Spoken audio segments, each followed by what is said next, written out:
line and they wet the gillnet. As it comes through Yeah, here. they don't just load it straight Right. onto the boat. They dip it. So, yeah, they dip it. So the truck, Yeah. you Is know. it just load onto the Yeah, it would be, fuel better? so they just tie here, Yeah. but Yeah. then, and then So they resistance. pull it And off then the they side just- like Oh, this. yeah. and Get it then tighter? tie way When you down set here. it, Yeah, it's that's not what a they big do fluffy right mess now. that can Yeah, yeah. Snag. backlash. So I was trying to improve upon that. If you Yeah, try to that- improve that on 90 it, is- on the Have way you seen down. the Because really detail we're that just Shane gonna come up with get, there? The only place potentially. Well, we'll go through that we here in would a be minute. talking about would be if there was no chamfer there and putting it right there. Oh, absolutely. Because That'd be everything else- fabulous. Because everything else is an outside. Yeah, but then you defeat your purposes here. I mean, That that's happens, an bring important Shane to part a of meeting it. and But Yeah. if you he's have the gonna truck spill all here and his you have guts before some he way gets a chance that, to talk about it. let's see, what if you had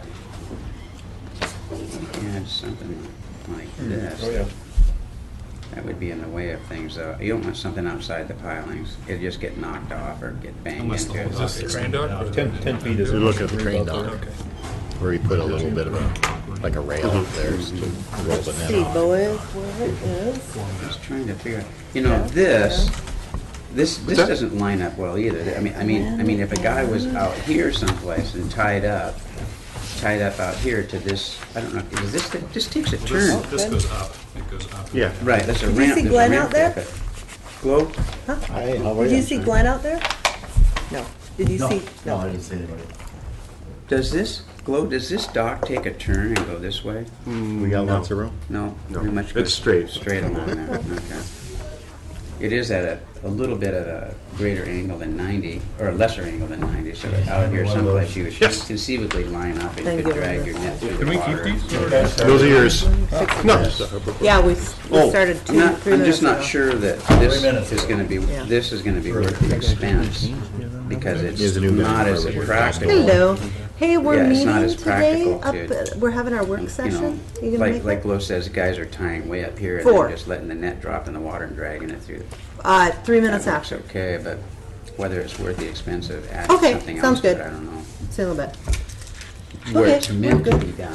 when I it's saw an- Kurt. You know, So if you they're At the could, airport. dropping He was it gonna in be- the water Yeah, right here, he- they probably- He Is knew he about still it. on the hard work? He's on the they assembly might, and he's our they would just liaison. wrap it. Ah. So The then mayor all this is will do not just coming, help so. drop it. Kurt's very much here still. And they give you a place to stand. Probably right now. Usually people put a tarp over. Tarp It's like over the it, 8th yeah. ordinance. So this would prevent, it would at least. I'm certain of that. To the port. Right, right.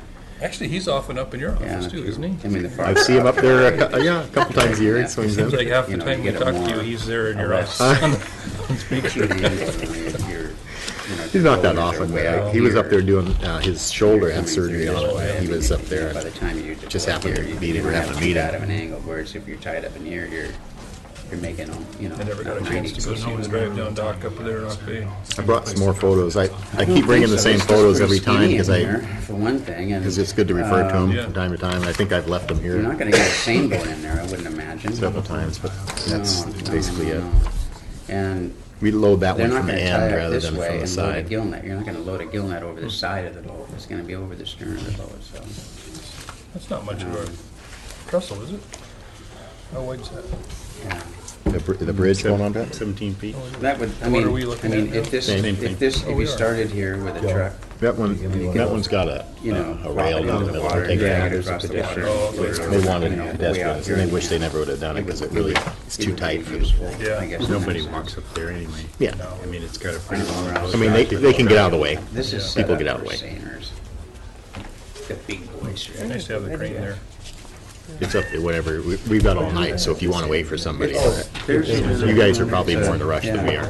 It's Get 104. Well, these two want to go to the deal talk tonight, so A sailor. I don't know. Yeah. Not too often you get to hear from an Englishman. yes, or an eccentric Englishman that has done all Yeah, sorts we of wild chatted with him. adventures. Yeah, he's a very interesting man. I got some of the cereal, they were giving away their supplies last fall. Some strange British cereal, breakfast cereal. Did you get it? Yeah, Oh, way to like go. 4 boxes. How do you eat it? That's a score. Oh, yeah. It was kind of soft. but You need the passage. Did you need that? Very good. Oh, boy. Anybody pass them around? Yeah, you can pass those around. That's the Octave. Octave. Yeah, we've passed those around in the past, but yours is going to be bigger. Oh, Yeah. That's the drive. Yeah. Drive down and Take a Octave. picture of the drive down. Oh. Yeah, we got tide books with the drive down on it. If you guys want tide books. That's the Juno one. Yeah. What's the sign? Yeah, why not? We got a whole box of those, and it's It's halfway just a through the thing. year, so we're trying to. They like to- Not that we're trying to get rid of them. We just say you guys are special. We want to make sure you all get one. There we go. That's the drive down. That's a gill netter loading, isn't it? Yeah. So that's what that.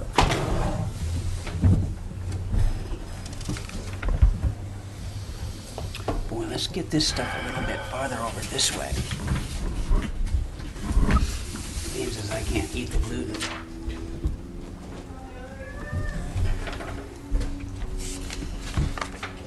Hey, whatever that's. You must have had some real professionals doing the topo work on this, Dick. We did. We hired the best on this. We paid top dollar for it. Spare no expense. No.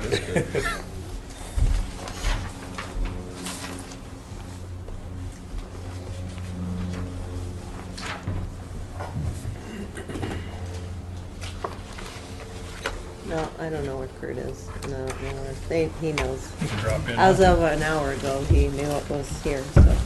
And I don't know about Reed, and Bangs is on his way in, so we might as well get going. Okay. Is this recorded then? This is recorded. Okay, are we on? We are. Okay, Harbor Board work session, June 6th. Drive down dock, train dock update. We've got Dave Tinas, Joseph Quitzlin, Bob Dolan, Jeff Funt, Bob Martin, attendance, and Vic Somerville, John DeMuth, Shane Young, Harbor Master Glow And Kurt, in attendance, and Kurt Wolford. Assemblyman Wolfhooter has walked in, so here we go. Go ahead, guys. Okay. Should I just take that away Yeah, then? go for Okay, it. thanks, Bob, for that intro. We got to sign in, and Kurt, you're the only name on it that's not on it, so go ahead. This would be enough. Could you send that to Kurt? So we have an agenda. Hope everybody's got a copy of that. If not, I've got a few extras here. And there'll be a whole bunch of handouts. But tonight's meeting is to discuss design review, get your comments and so forth on the drive-down float facility, as well as the crane dock, approach dock widening project. So with me, you've met John DeMuth before. He's heavily involved with both projects, but primarily the drive-down facility. And Shane Young is, I don't know if many of you have met Shane before, but he's been here a couple times now, and he's been working on the approach dock widening. So we're kind of a free, open target for you guys to ask whatever questions you want. Hopefully we can, get this thing refined to meet your needs. So that's what we're here for. And I thought what we'd do is just start off with the drive-down facility. And under item 2, here's our objectives. We're going to talk about the permit status, and I'll just do that real quickly to get it out of the way. We do have the permits in hand, as you know, for the drive-down, and for the crane dock. I have this application right here. Did somebody snag it? Oh, it's right here. This needs to be signed by the borough, Okay. and you have to give it back to me. Okay. And by you signing that, it authorizes me to act as your agent. So Right, you'll okay. see that on, there's 2 pages where either you or the borough manager has to sign and get back to me. I was hoping to take that back to Juneau tomorrow. Okay. Okay. So we're going to review the plans, we're going to get some input from you, and we're going to talk about additive alternatives, because we'll be going through the cost estimates and see where we've got scope that exceeds your budget and what we need to break off as an additive. And then we wanted to talk a little bit about project phasing. By that I mean, what projects do we combine? Do we break the drive-down facility into an earthwork project and then a marine project? Do we combine the crane dock with the drive-down dock? So in terms of phasing, how do we combine or break apart the project? So that's what we have on tonight's list. So why don't we start with the drive-down? That's the larger set of plans that are all bound right here. Here, I have the schedule if anybody wants it. There's a schedule, That kind of gives us where we are. and there's a cost estimate. So you should have something that looks like this. It's got some yellow on it. It's got all the figures. And you should have the Gantt chart, which is the schedule. Yeah. It looks like this thing.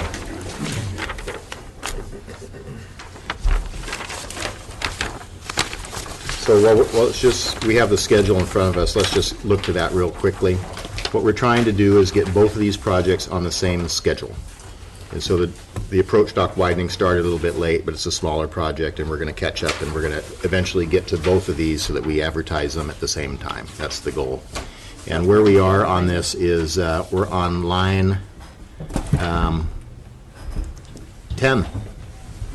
It's kind of a public meeting and work session, and what we're trying to do is be done by the 14th, and it looks like we're about 8 days ahead of time. So we're right on Yay, schedule. good job. Great. After this, after we get your comments, we go to 95%, and that's line item 11. And that's the first part of September is when we'll be back. And that's what we call the final design phase. Where we're at right now, through the 65% phase, that's design development, where we've taken your ideas and so forth, and we've developed the design, and we've got it pretty well figured out what we need to do. Tonight, we're going to do some fine tuning, and we're going to go to final design. That'll be the last time you actually review it. And then after we get your comments at 95%, we go back to our office and we clean it up and we make it bid ready, and it'll be stamped, and then it'll be advertised for bids. And so that bid ready phase is scheduled for October 11th is when we're going to be bid ready. So that's Isn't that's where that we're at. awesome? Yeah, so it's actually, The drive down. It's coming up. Since 1993, we've been working on this, guys. 1993. yeah, 20 years. It's really pretty impressive. Give that So to Glenn. it takes a while to get through permitting. It takes a long time to get the money. But you pretty much have both of those now, and it's kind of in our hands to really bring it all together and get it on the street for you. So what I like to do is go through the drawings one by one. A lot of these we're going to just skip over, but it gives you a good opportunity to go ahead and comment as we go. The first sheet is the cover sheet, and probably the biggest thing on there is the project schedule. So we have not allowed to work in the water from April 1 till June 15th. You can see that. We could start early and plan to start early by early December, and that would be demolition. Complete the demolition by spring. We're going to have, there's something wrong with the early field start. Well, that's for the rest of the work. Final completion for all the work is going to be next December. What's going to happen is you're going to go through probably 6 months worth of off-site fabrication for all the big drive-down float, the bridge, the support float, and all that will happen in the Pacific Northwest, and it'll come up here. So even though you go to bid, you won't be seeing anything here until probably June of next year in terms of floats and stuff. And in-water work restrictions are June 15th, so that's all scheduled to arrive at that time, and then the pile driving and all that can begin. But prior to then, before the in-water work restrictions, the plan is to have all the earthwork and all of that stuff done so that they're not waiting for that stuff to happen in June. So by April 1, we want to have the pads built and all the armor rock and all that in place. So that was it for schedule. Is there any questions on the general schedule? And just to remember, all three of this is getting funding through three different state grants. The first one, which was 3.4, has to be spent by July 1st of 2014. The second one, 2016, and then this last piece that we got, 5.6, has to be spent. It's 3.4, 1.8, and then 5.6. The last one has to be done by middle of 2017. So that first 3.4 is what we're really working with the schedule to get spent, which is when we name the contractor, then 10 million? 10.8. This all state? There's 10.8 in the bank to do this. So what we're trying to do is, your wants are a little bit larger than that, and so we're going to structure a base bid so that we can award the base project, and then we'll have a series of additives in case the bids are lower. They can start adding features in, So you've got roughly $1 million more than you have budget for. So that's what we'll be talking about pretty soon, is the additive alternates.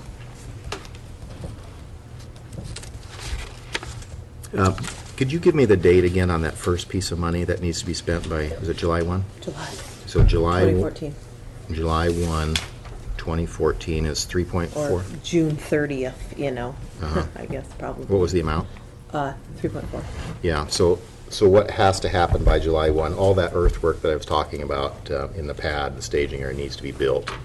And the majority of the materials need to be procured and being under fabrication. And that would consume that money easily by then. You'll consume more than that. We've been working off of that, employing you. We've been working off of that to get, the permitting and that kind Yeah, of stuff. okay, so all the design, permitting, all that's coming out of that first piece. Okay.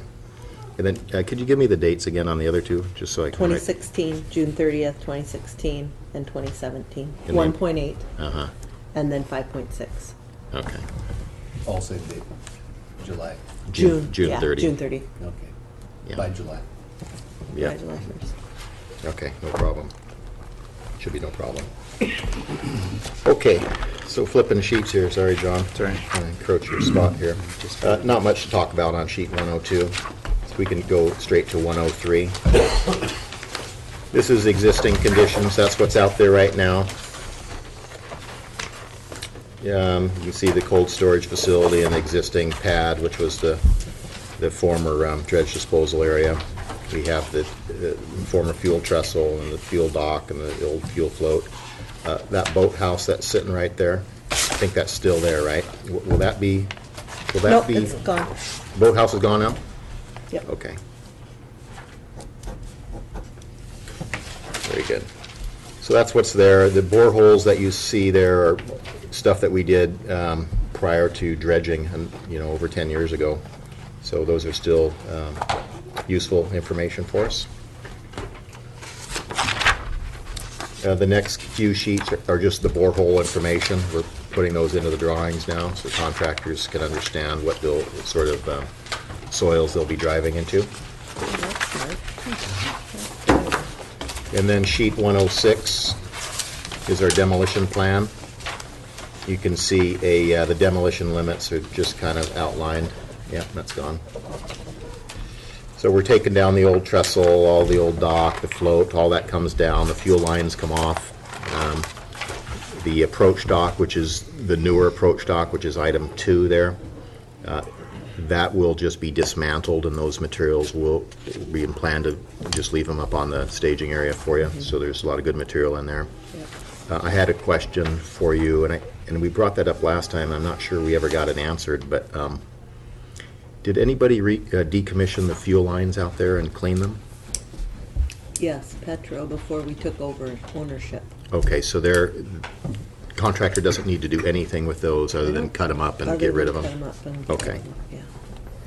So they, would it be Bob Volk that I talked to just to be certain on how they did that? Yep. So usually they'll do like a wash or something through there and get rid of Yep. the fumes, okay.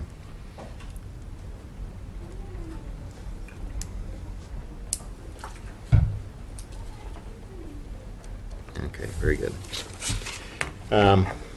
Not a lot to talk about really. It's all this stuff is really just demolition details for the contractor.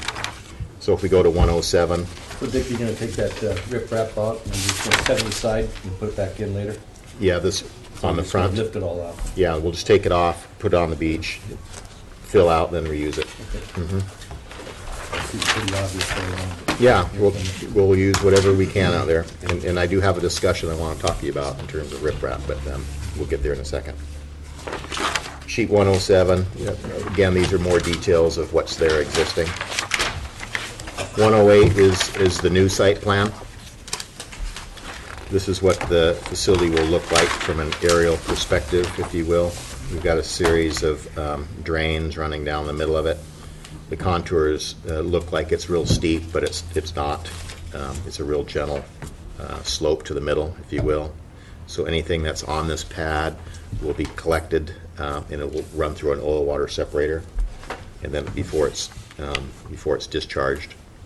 So this is something that we need to actually get a discharge permit for. So that's in our court yet to do. Yeah, we can't do it until we get a set of stamped plans, so we'll probably do it probably about at 95%. But basically, that's all we're planning to do is grade it to the middle gently. We'll have some concrete area drains to pick up, so that you're not hitting the grates and stuff like that, and you'll be able to blade it. And that's basically what you see there for the pad. What's shown here is the future sheet piles. You see that on the bottom right here. You see kind of dashed in there.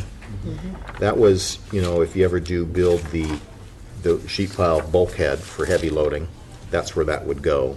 And there's some typical sections that we're going to talk about because we had to treat that area a little bit differently than the bulk of the other fill. The other fill is basically going to be 18 or 24 inch minus shot rock, kind of a pit run material.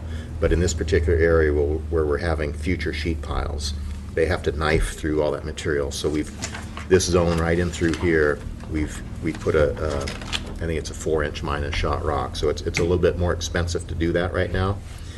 It might cost, for processing and crushing and all that, might add, $5 to $7 or something like that for that rock. I just wanted to let you know that we're treating that area in anticipation of some future project that's going on. We're still going to put riprap on the outside of it, or armor rock on the outside of it, but which they'll pull off later. But that's how we're treating that. The other thing that you can see here is the approach dock. We have the double dog leg approach dock that everyone had agreed to at the last meeting, and that leads to the bridge abutment and the transfer bridge on down to the drive down float. So in here you can see all the elevations. The offshore face of the drive down is about a -20. The inboard alignment's about -18. So those are your water depths at the float. So the other option here would be you'd have to excavate. If we didn't do that, we would have to excavate in the future. If we didn't put that crushed rock in there, we'd have to remove it. And it's deep, it's going to be Right. fairly deep, so there'd be a lot of excavation in the future, and then you'd be throwing that material away, and then you'd be backfilling with this crushed rock anyway. So it just made sense. Did it add a little bit of money? It did add some money to the job, but it made sense to go ahead and plan for that. If you truly believe that you want a sheet pile bulkhead at some point in time. How many cubic yards are there? We do. you think? Yeah, I've got that in the estimate, and it's, we've got 18,000 cubic yards of that material. Right there. Yeah. So that's almost $60,000 extra. Yeah, I'm saying more like 90. Yeah. And you said it's another $5-6 a yard? Or $7? Yeah, I got it, in the estimate I've got it. You can see the two different classes of rock. If you pick this document up real quick, we're going to go through all of it in a minute, but it's under line item 4 and 5. One we're calling a type A, the other one we're calling a type B. Type A is the more expensive rock. Okay, $20 a yard, so $5 more a Yeah. yard, you say? Okay. Yeah. So that's an issue there. If you don't ever think you're going to have the bulkhead, then you could save a little bit of money there. Nobody would let us buy reeds, so this is it. Actually, I got to take that back. That's not all in that area because we have crushed rock that goes over the surface. There's 6 inches of C1 base course, and then we have a couple feet of this that goes over the whole site to do the fine grading of it too. So only a portion of that, maybe So that's- more like 10,000 yards. Oh, okay, so 10,000. Yeah, maybe it's more like That's 10,000 50,000. yards. Yeah, Okay. yeah, that's more like it actually, because that item includes that surface material as well. I'm kind of just blocking this in, this area here, just to... Yeah, that's exactly where it is. It actually wraps around, it goes behind these tail walls, and we have it right here where there's some abutment, some piles that go through here too, so it's like this area right here. Okay. We have Looking a, at about a $50,000 differential. yeah, it'd be about 50,000 for that. And we're gonna get to that at one point, what it would cost to excavate it otherwise, to do it. I mean, If you have to excavate it, you gotta figure. put rock in there. plus- Figure $10 a yard to excavate it, Yeah. and then, do something with that material, then come back in and put this material Oh, yeah. back in, so it's probably a horse apiece, Oh, I was to gonna be say. honest. It might be more to do it later. What if you gotta take out 10,000 yards? No, you won't be taking out 10,000 yards, but you'll be trenching along every 30 feet. These are 30 feet on center. You'll be trenching back. You'll be going 20 feet deep and probably 70 feet back. So Yeah, you you'll end can't up with a drive a hole. sheet You'll end up with a big feet- hole. 3 Actually, feet wide or going something? 20 feet wide, you're going to end up with a lot of that coming out. Yeah, it wouldn't be worth doing it later. It'd be more to dig it out later. Yeah.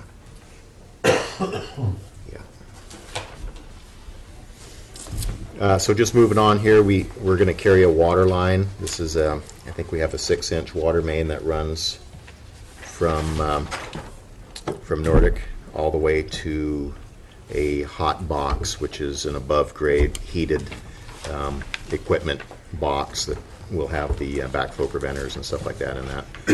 And then we have, coming out of that, we have, or off of that, we have a fire hydrant right at the abutment. And then we have a 2-inch service line that's going to feed the dock. So you can see how all that's been routed here. So that's the general site plan. Going to 201. This is just a site plan. We've blown it up because we're starting to get into construction details. This is just for the uplands. It doesn't show the marine elements in here, but it shows a little more clarity where the pipes are and where the equipment is. And these tables tell you which each of these symbols represent. So if you wanted to go through that, we could. But I think I probably have covered most of that. So this concrete pour here, is that, I guess I don't remember it. Which one are you? Which There's one, not a Jeff? concrete, it's just where that little tiny square. Oh. Surrounds the Okay. catch basin. It just surrounds the, Oh, it's just this little piece. yeah. So it's These here? Asphalt? Yeah. It's Yeah. not this whole big thing. No. No. No, that's just a 10-foot by Couldn't afford 10-foot. There's no place we can save some money. It's something about the size of this table here, and we'll have a big drain in the middle of it. It's just so that when they blade it, they can come to the edge of the concrete and grade too, and they don't rip the grade off. I know. Yeah, I no. was following, I was Wouldn't be like tracking you the there. Wrangell Marine Center or anything like that. Yeah. If we go to 202, there's a section right there through what I was just talking about, that typical section. You can see the future sheet pile outline of that, and you can see where this is actually not drawn perfectly. This area right in here, it's going to be back through here. That's what the quantity shows, so that's not quite right. But this whole zone right in here is the area that I'm talking about for that finer rock. Yeah, we identified a section, but not in the plan, right? Yeah, it's in this section, but Para had drew that in the wrong spot is all. It should be 20 feet over. Again, please? Right here, number 2, Yeah, I see it. Line item Down 2. minus shot rock borrow. Yeah, Okay. So instead of 40 feet, Dick, it's what? it's more like 20. 20, okay.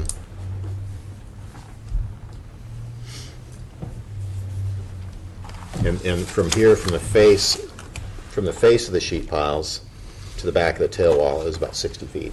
Yeah.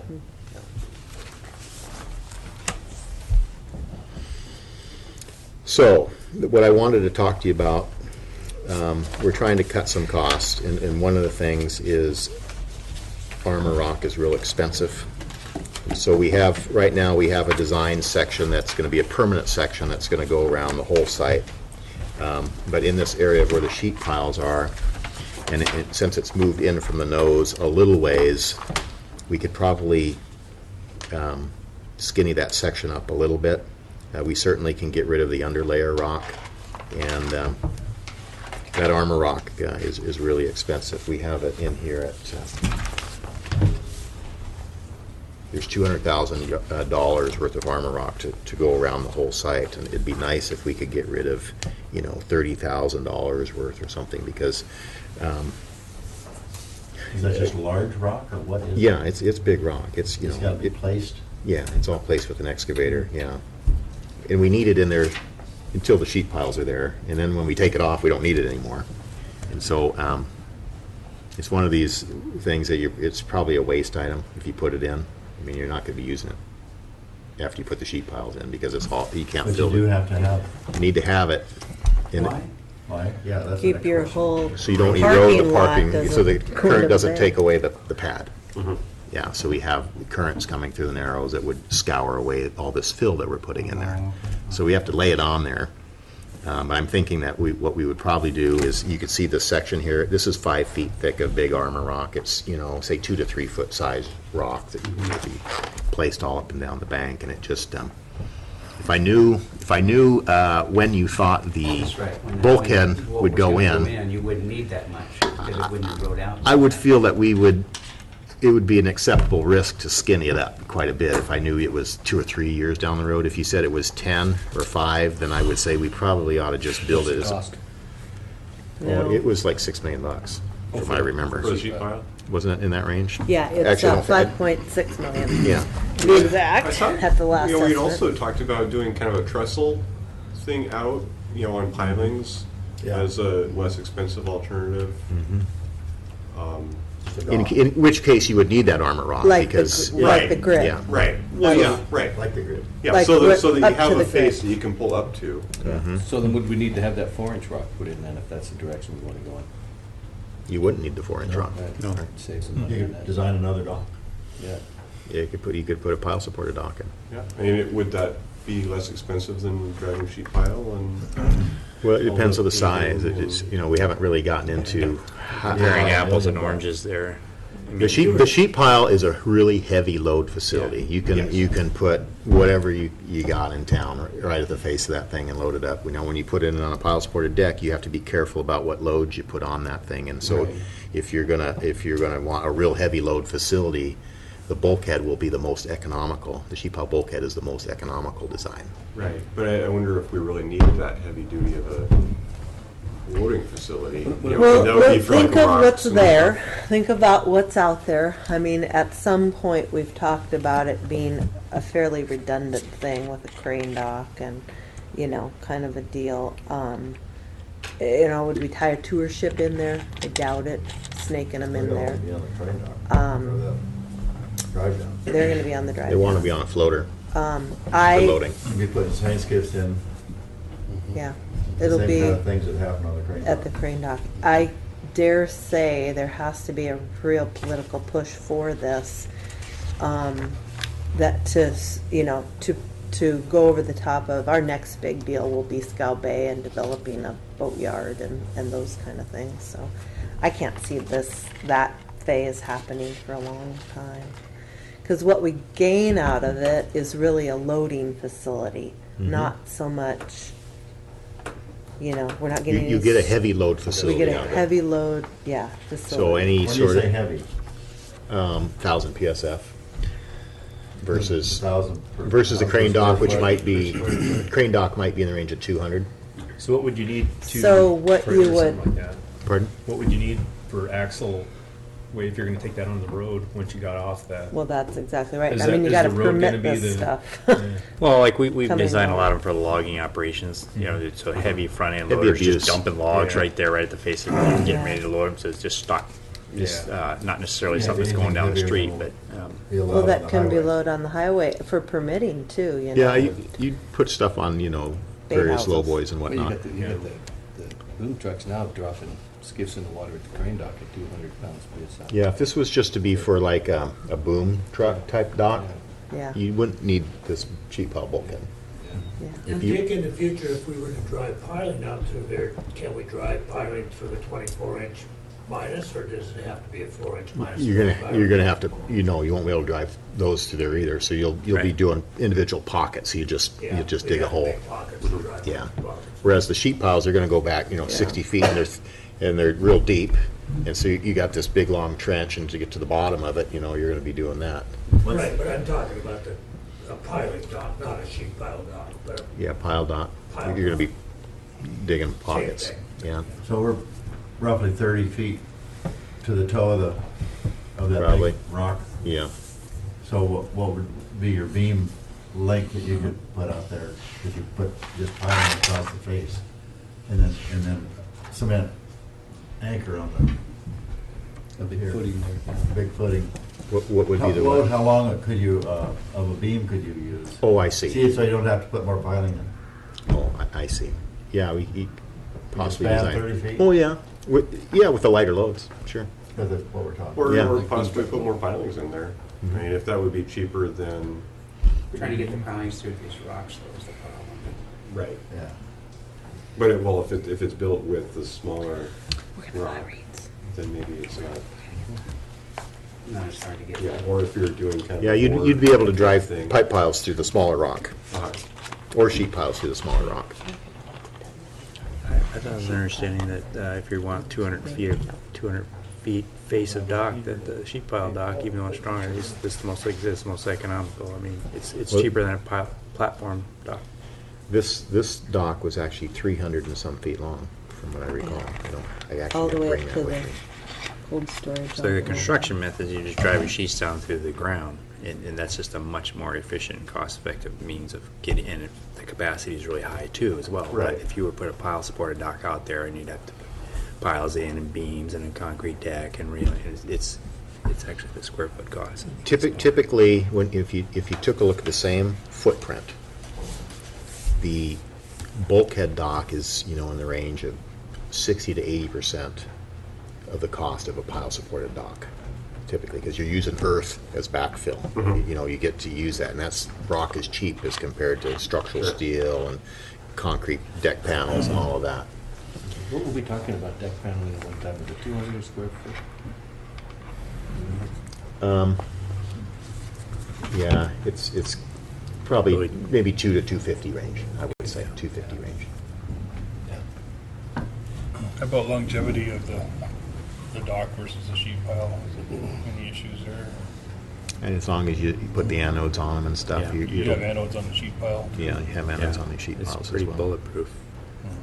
It's a real heavy industrial use type of dock, is what it is. The only limitation is basically how much depth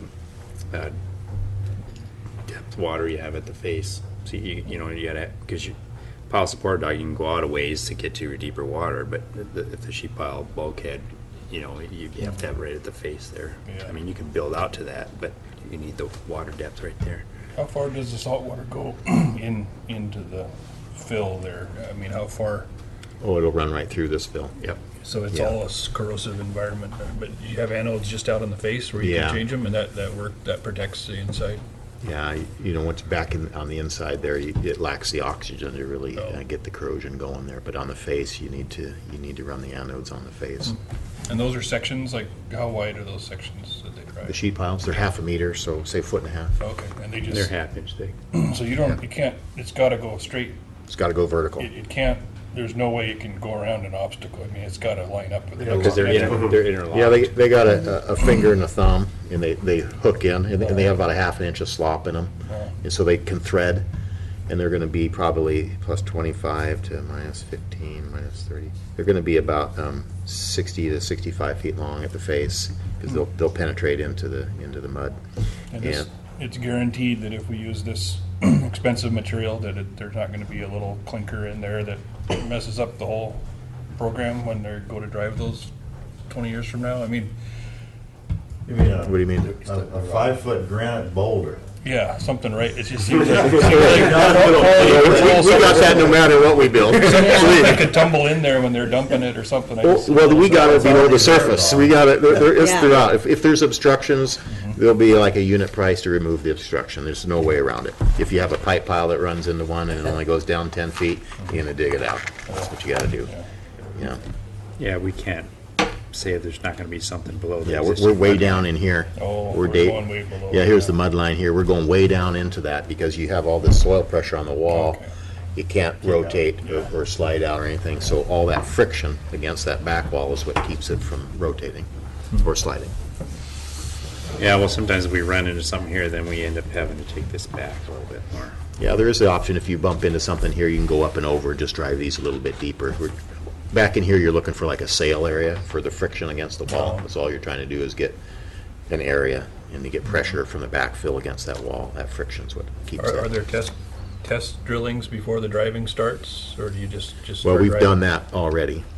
And so you do a random sampling, if you will. You don't have enough money to drill every single location because they're really expensive to do. And then you get a general feel. And then you put a set of plans and specs together. And we did run into boulders. It indicates there could be some boulders, and then the contractors say, how do you want us to deal with the boulders? And then you put a bid item together that says, remove them per each, and so you have, if you need this item, you remove them per each. That's how you do it. So that way, you know, the contractor's not bidding all the risk, but he will be compensated if he runs into an issue, because it's your issue, it's your site. You're asking him to build something for you, and you want to compensate him fairly and not give him all the risk.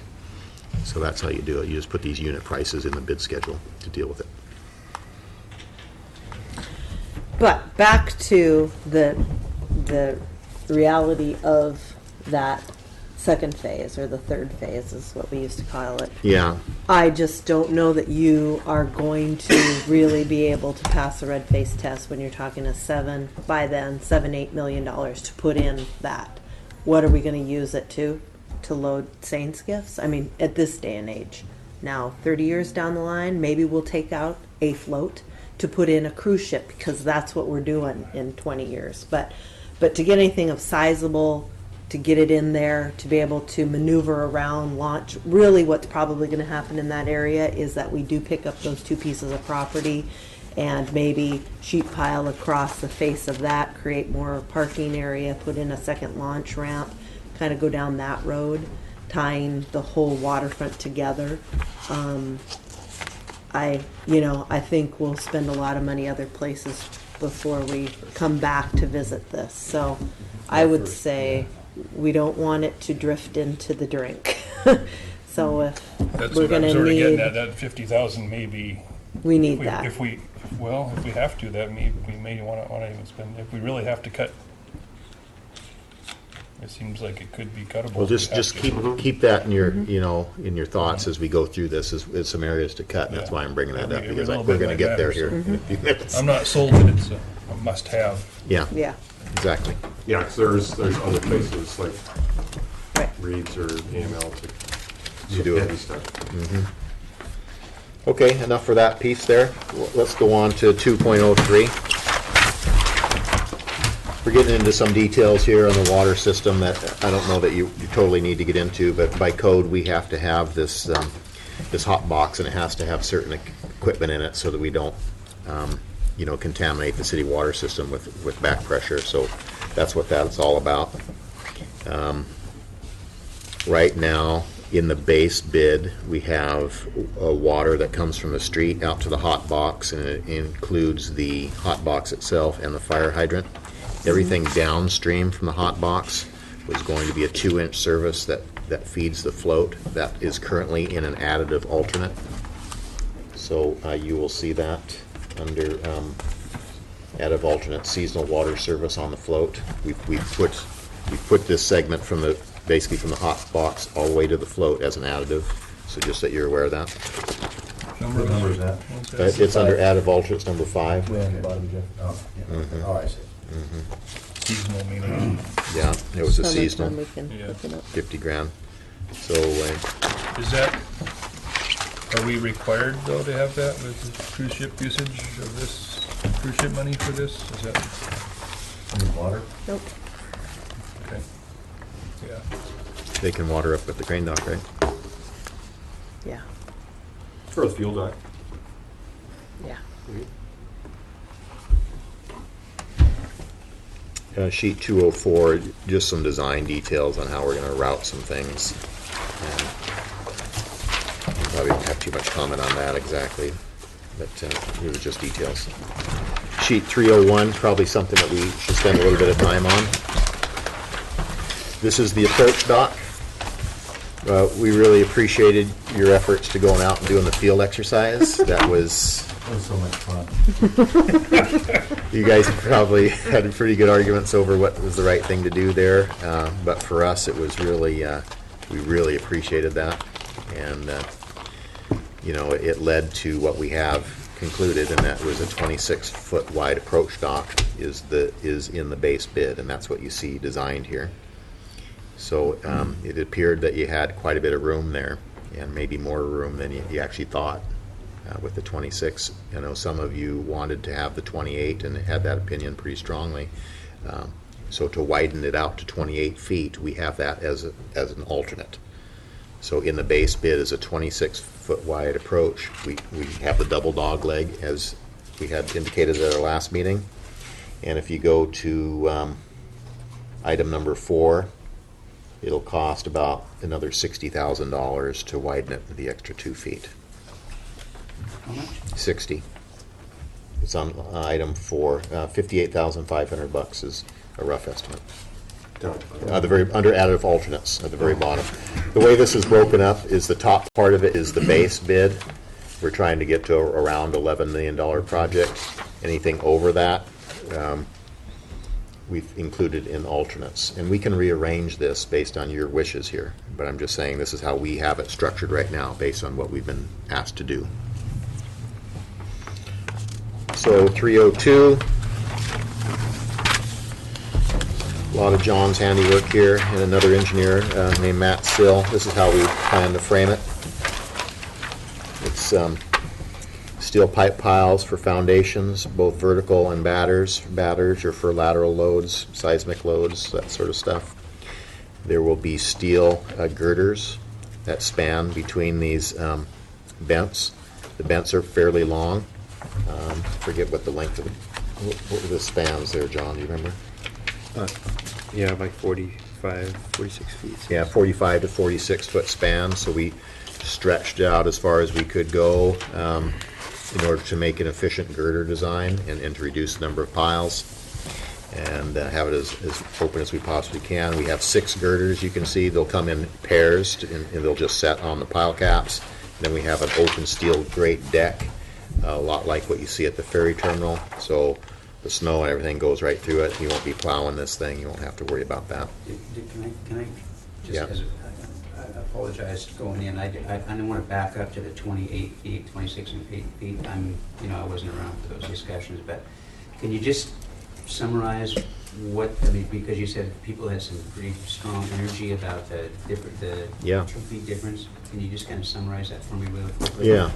The question has always been, are we going to have one-way traffic on the bridge or two-way traffic on the bridge? Okay. If we had one-way traffic on the bridge, we'd be at 20 feet wide. And we actually started there, and then we got to discuss how long the bridge was to get from shore, the approach dock, excuse me. We're talking about the approach dock, not Yeah, the bridge. not the bridge. You're only going to be one way on the bridge, right? One way on the bridge. Yeah, So, okay.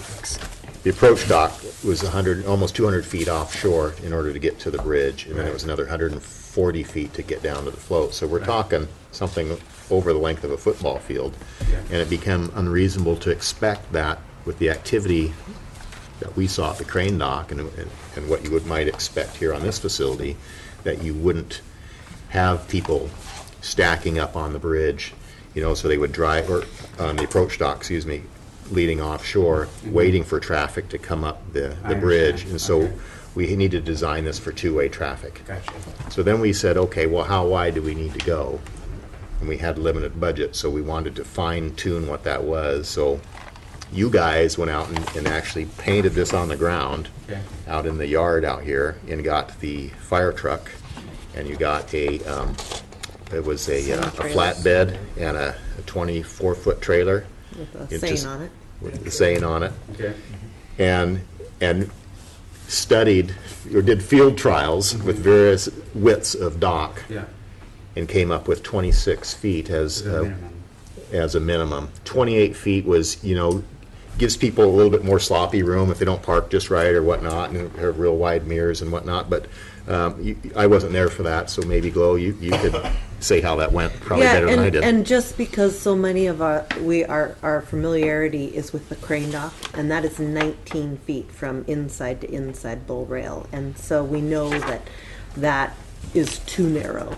And so that's exactly what we did. We just went out and we measured off, and we set up the scenario, and just kept kind of what can we live with, what would be nice to have. So I'm on board. So what we did as engineers before that, we had a computer simulation model where we put certain vehicles in there, and we came up with something that we thought was reasonable, but we really wanted you guys who would be driving the vehicles to go test that.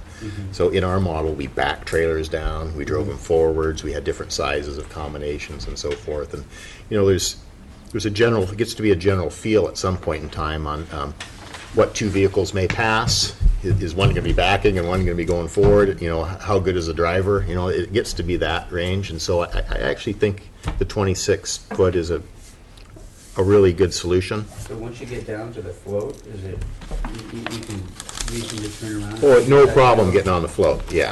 Yeah, you can dock it on, turn around, drive back It's 64 up. feet wide by 180 Move feet. over and You go can back. turn a trailer around on it and back up with different maneuvers. So we went through all that earlier, but it was just really the approach dock that we had concerns with. Thank you. And so what we thought we would do, here's leading from shore out to the bridge. We put a stop sign right here. So people coming here, they would have to stop and make sure no traffic was coming up. And once you get to here, then once you got in here and you're on this more linear stretch, it was pretty easy, but it was just coming through these curves right in here that we had a little bit of concern with. Right. Excellent, thank you. Yeah.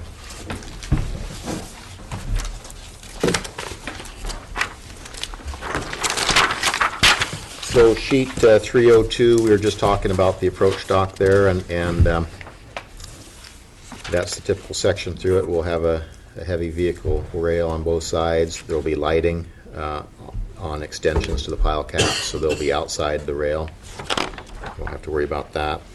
Sheet 303, structural details. We won't get into the discussion on this unless you guys have any questions, but it is all galvanized steel. It'll all be fabricated in the lower 48. 304, just more details of how piles connect and what some of the pile tips will look like and welding details. 305, these are the girder pairs. You can see the lengths, they're 45s and 47s, and you can see the channel diaphragms and the different webbing. 306, just more structural details.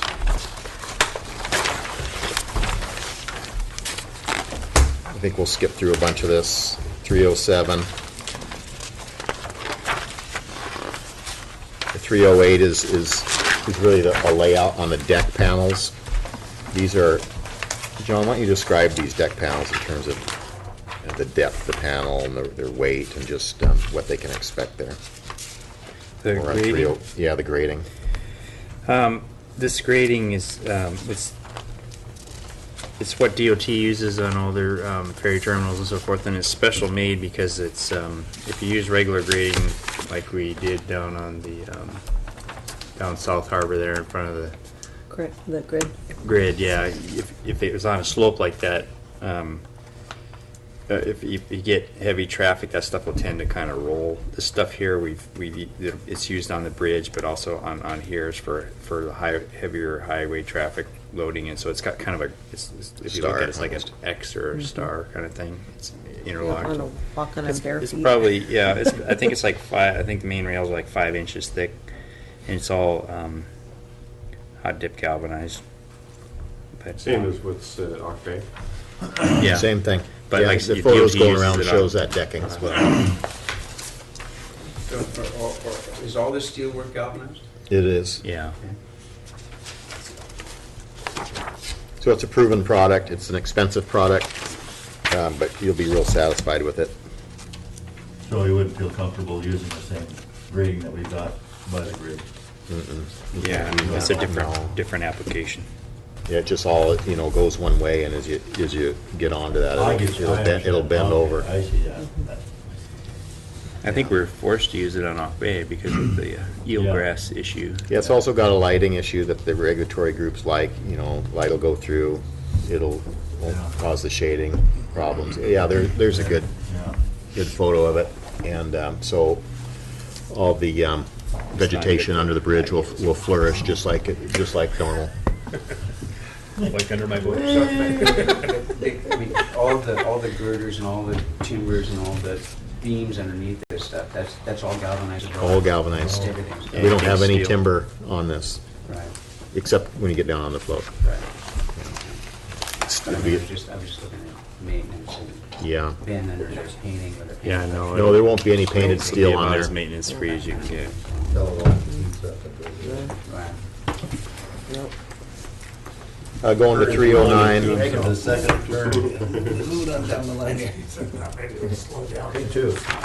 Second there. 309, just some transition details. We're very, very conscious of, at both the top of the bridge and the bottom of the bridge, of not bottoming out your vehicles and not dragging your tails across that. So we've put a lot of time and effort over the years in developing some of these transition details, and you'll be pretty happy with that. 310 is just a section at the abutment, so we will have a heavy concrete abutment section right at shore there. You can see how that will work and how the girders will run into that. Those girders are 36 inches deep, so you can see on top of the girders there on the upper right-hand corner, that's the depth of that deck panel. So yeah, it's 5 or 6 inches. Wow. Yeah.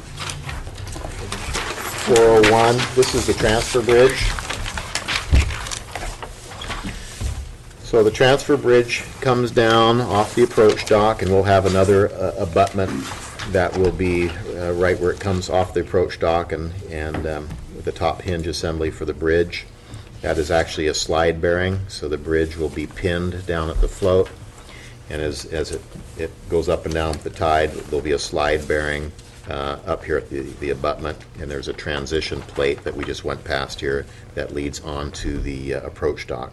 You'll see that right at the end of the approach dock, for that last 20 feet, we put I think it's a 5% grade into that ramp, so that we have a nice soft, we don't have an abrupt turn there, so we'll come flat off the approach dock, we'll have a slight grade, and then it'll go down on the bridge, so you'll be rolling on, and you won't have that abrupt turn right there. So that's the intent of that grade in the approach dock that you see there. So this is, go ahead. What's the width from the face of the apron to the edge of the outside edge of the dock? About 64 feet. Oh, okay. Yeah, long ways over there. Yeah, that's fine. Yeah. It doesn't show it all here. No, we'll get to that. There's another drawing here on 501 that shows all that, but this is just really a detail for the bridge itself. So the bridge weighs, I'm thinking 250,000 pounds or something like that. 200,000. 200,000 pounds, so 100 tons, and we don't want the bridge landing on the float, obviously. So it'll lift your float. So we have underneath it, we call a bridge support float. It's a chamber, it's another steel box that takes the dead load of the bridge, and so it's sitting there by itself, practically just buoyant. And we're going to have enough residual load so that it lands appropriately on the bridge support beam. So we'll have about 5,000 to 10,000 pounds of load that goes onto the float, and that's all that float will feel. And it'll be pinned there, so you're not going to have a heavy bridge wearing out your deck or trying to, sink it in the water. It'll be a real low maintenance assembly there. So it's John has worked on this detail for probably 15 years now, and I think he's got it perfected. So we've gone through a few projects before getting to Petersburg. So. Well, you're still here on 401. What if where the transfer bridge meets what if that was scooted over to be flush with the outgoing traffic? Because it seems like this is a wasted area by number 1 there. Nobody's ever going to scooch over, but somebody's going to be waiting here by 4 and 5, waiting their turn.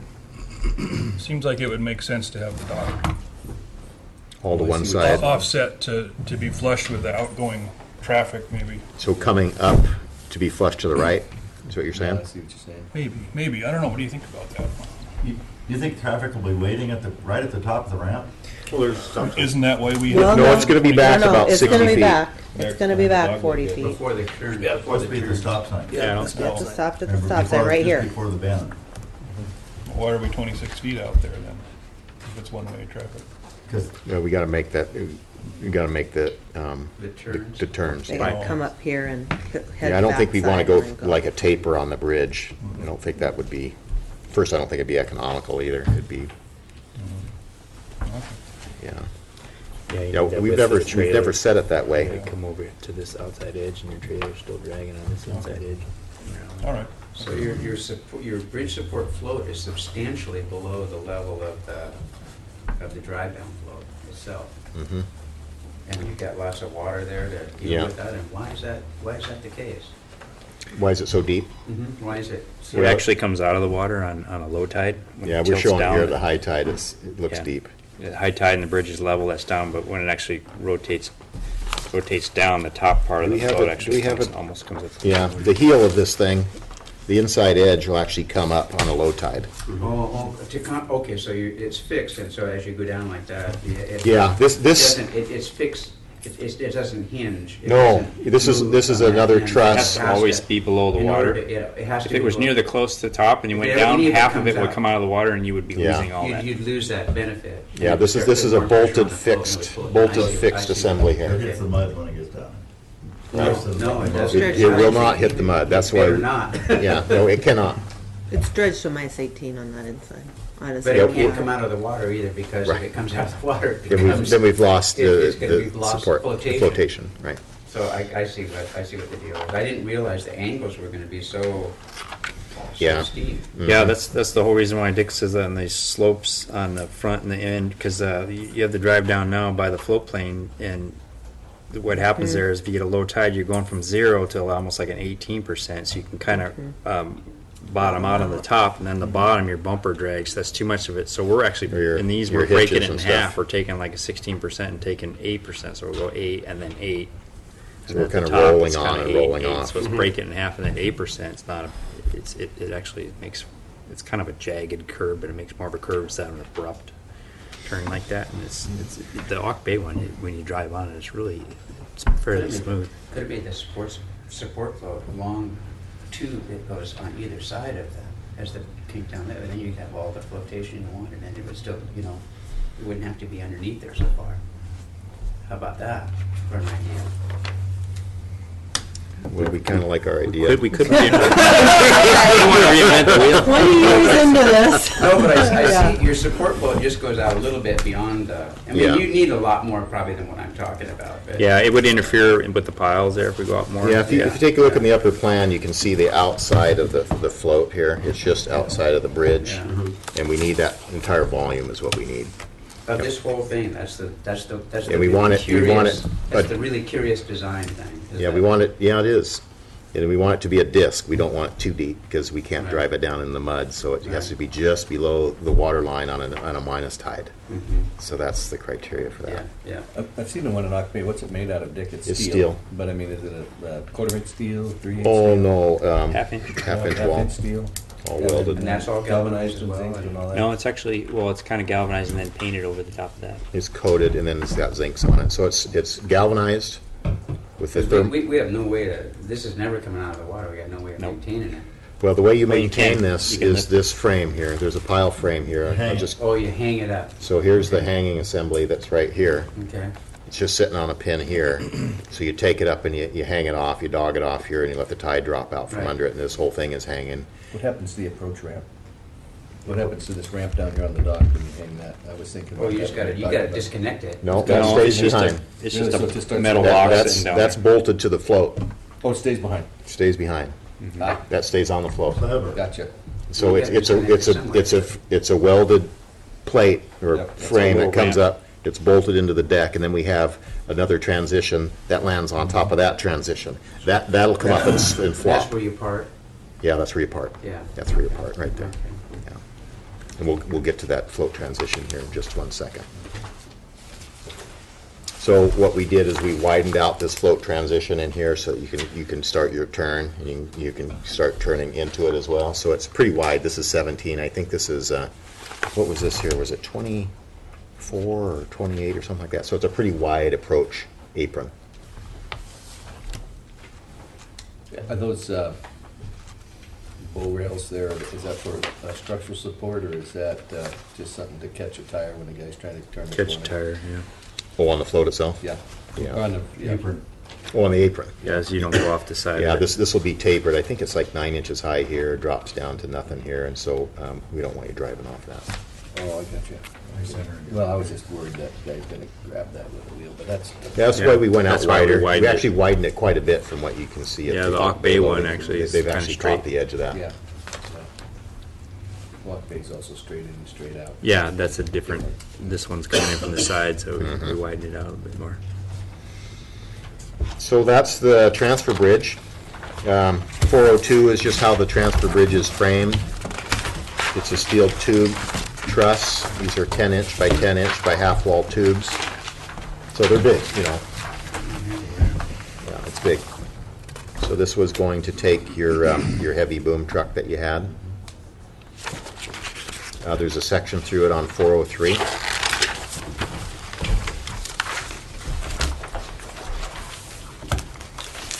The truss is about 10 feet high. There's webs inside. There are also tubes. They're 8-inch, 8 by 8 by 3/8 wall. You can see how the lighting is exterior to the truss. And then on 404 is the bridge support float. We've got the anodes and stuff shown on that, but it's a float. It's 24 by 22, and it's 4.5 feet deep roughly. And it's all framed heavily so that it can be submerged and it won't crush itself. Like 4 feet? Yeah, 4'4". I'm gonna go home and do the math. What's the flotation? It's $175,000 for that. No, it's just gonna be. Inspection hatches in it, No, it's solid. solid, yeah. Any high bilge alarms? No. How about a rule pump? We don't want any penetrations in this Nothing. thing. No. No, any, So how long have we been doing this? None of them have failed yet? no, It'd be we haven't pretty had any obvious. problems with these A things. fisherman wouldn't do it that way. A fisherman would want to get inside of that thing every once in a while. I don't think you could move around in there. Well, you No. can I mean, with a flashlight and a pump. take a look. Take a look. Take a look. Well, if you want to look at this one, hang the bridge. We could do, yeah. We hang the bridge, Hang and the bridge. it has, Hatch. it has In bolted. there. We won't have any hatches, but you can cut a hole if you want. Yeah. You take a look, weld her back up. But yeah, so it's a bolted frame, so you'll be able to disconnect it. You know, so if you have some, so probably the thing that bothers me, maybe an iceberg or something like that might come through and really pound it, but we've got piles to the outside of that, so they're gonna bounce off of those. I don't know, That's pretty tough. yeah, it's tough. Half-inch wall, that's all framed like it is. There's nothing, Not in our lifetime. Get we've 40 never had a years out problem of in it. some 20 Oh, years yeah, I doing mean, I've seen this. schedule, circulation plumbing that thought it was heavy duty, but it's actually Schedule 40. It's been in service for 30 years. Yeah. And only rusted through in a few spots. You're gonna have anodes all around this thing, so just take care of those anodes, weld some new anodes on there every 15 years or so. You'll be just fine. One thing for sure, we'll know pretty fast if it starts leaking. Well, you'll know because in the factory, That's right, it's it'll all, start sinking. no, we have to test this thing. Yeah, it's pressure tested. We pressure test it, and we have all the No, but I mean, if something QC. fails and it starts to. Yeah, if it gets hold, It gets hold. you're gonna know. You're gonna know right away. Yeah, it'll put load on that As soon float. as you can, you're gonna hang it and. Yep. Yeah, the next tide, you'll be hanging it. Halloween tree. Yeah. Halloween tree. Oh, you lost me on that. Halloween tree. People will destroy property. Oh. But this would be pretty hard. They have to go down and scoop it here, drill a hole or something. Well, we had some idiot shooting at the pipeline. If you go to 405, go to 405, that's how the whole thing connects to the bridge. It's a bolted connection at the top into the bridge. There's a flange connection there, Or disconnect if you need to. I or guess. disconnect, either way. So it'll come with the truss frame welded into the top of the float. That's all welded connection. And then it'll be coated after it's welded and all of that. And then they'll bring it to the site, and then they'll bolt it on site. Is there any maintenance hinge down there to do, lubrication or anything? On this thing? No lube, no nothing. There's no maintenance on that at all other than the anodes.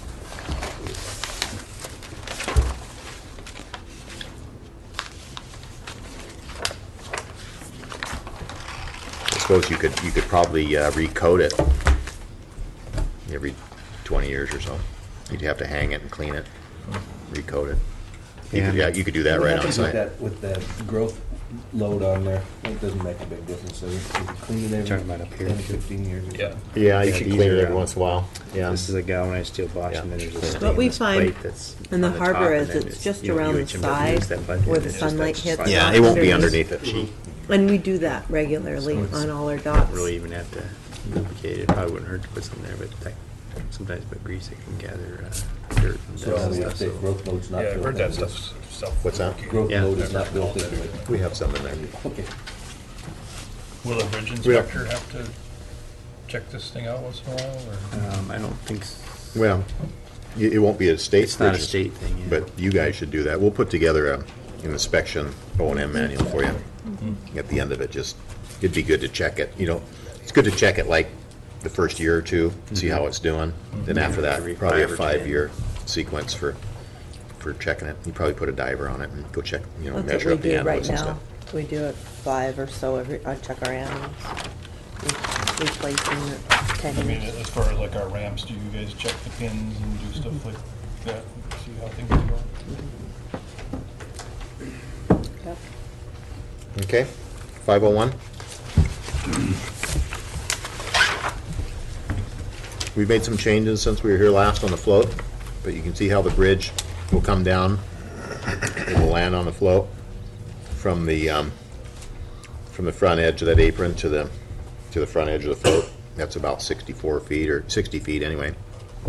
The float itself is 64 feet wide, so it's just shy of that, say 60, by 180 feet long. We decided the last time we were here, the piles would be external to the float. So that's how we proceeded with this. We moved the light poles around a little bit. We moved the electric, or the crane base around. That is just the base. We are not putting a crane on the dock right now. We put steel pipe bull rail in place of the timber rail. That was something you had requested. We set lights back here right off the bottom of the transfer bridge behind the apron. You can see we tried to tuck them in there real tight. So if you're coming in at this location right here, there's room to get a pickup backed in here, actually almost 2 pickups. That's how wide this thing is. You could pull right in here, and then you could come off this pipe rail to load your net. That was one thing that you had asked us to do. So that's all taken care of. We have all the electrical gear. It's going to come down off the bridge, and it's going to be on the left side going down. All the electrical gear is going to stack in here. We'll put some bollards and stuff in front of that.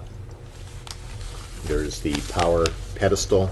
You had asked for one of those. That's back in the corner there. We were really looking for a way to just get it out of the way. There was some discussion last time here, maybe putting some reefer vans sitting in here, maybe some 20-foot reefer vans in here, so they would plug into this pedestal back here in the corner. The other option would have put it out in here, but it's more in the way, I think. So you just run a cord around to that, and that's not that far.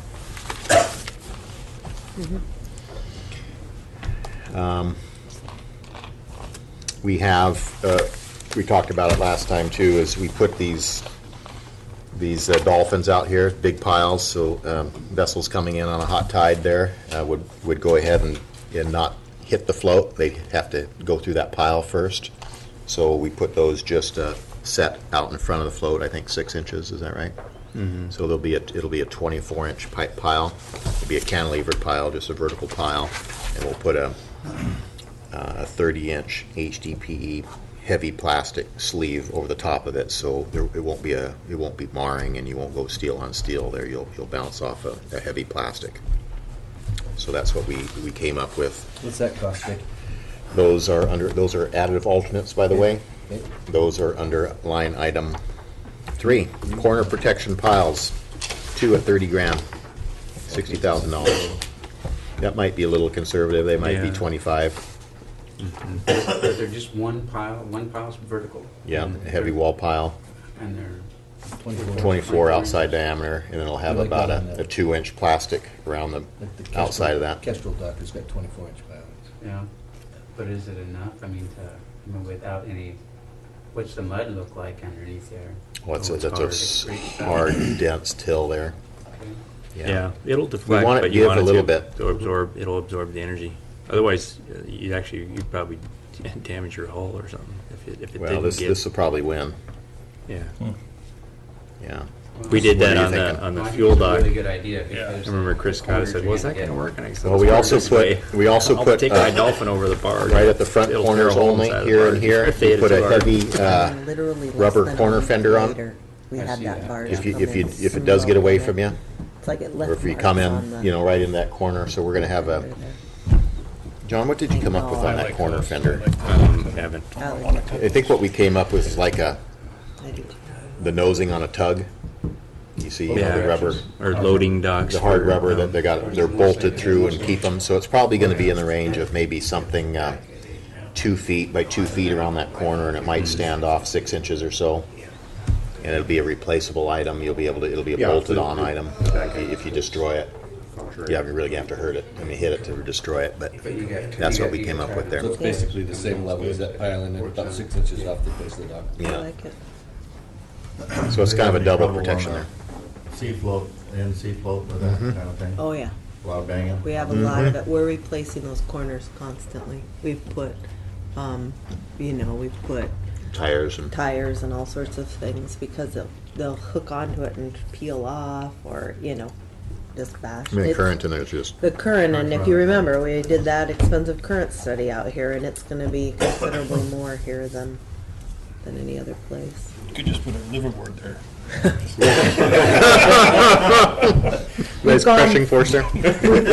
We've gone through this, You don't have those in the base bid, huh? we've gone through The- this, the remember, corner is in at the the base bid. port dock, we just They put can ours decide if they in, wanna and it saved our bacon spend more money. half an We're over hour, budget, so or they gotta half a decide on day, it. half a week after, 3-4 days after we got that fully installed, the barge came in Lacquer. hot, and it left a heck of a mark, but it was able to Who was that deflect that from? big barge.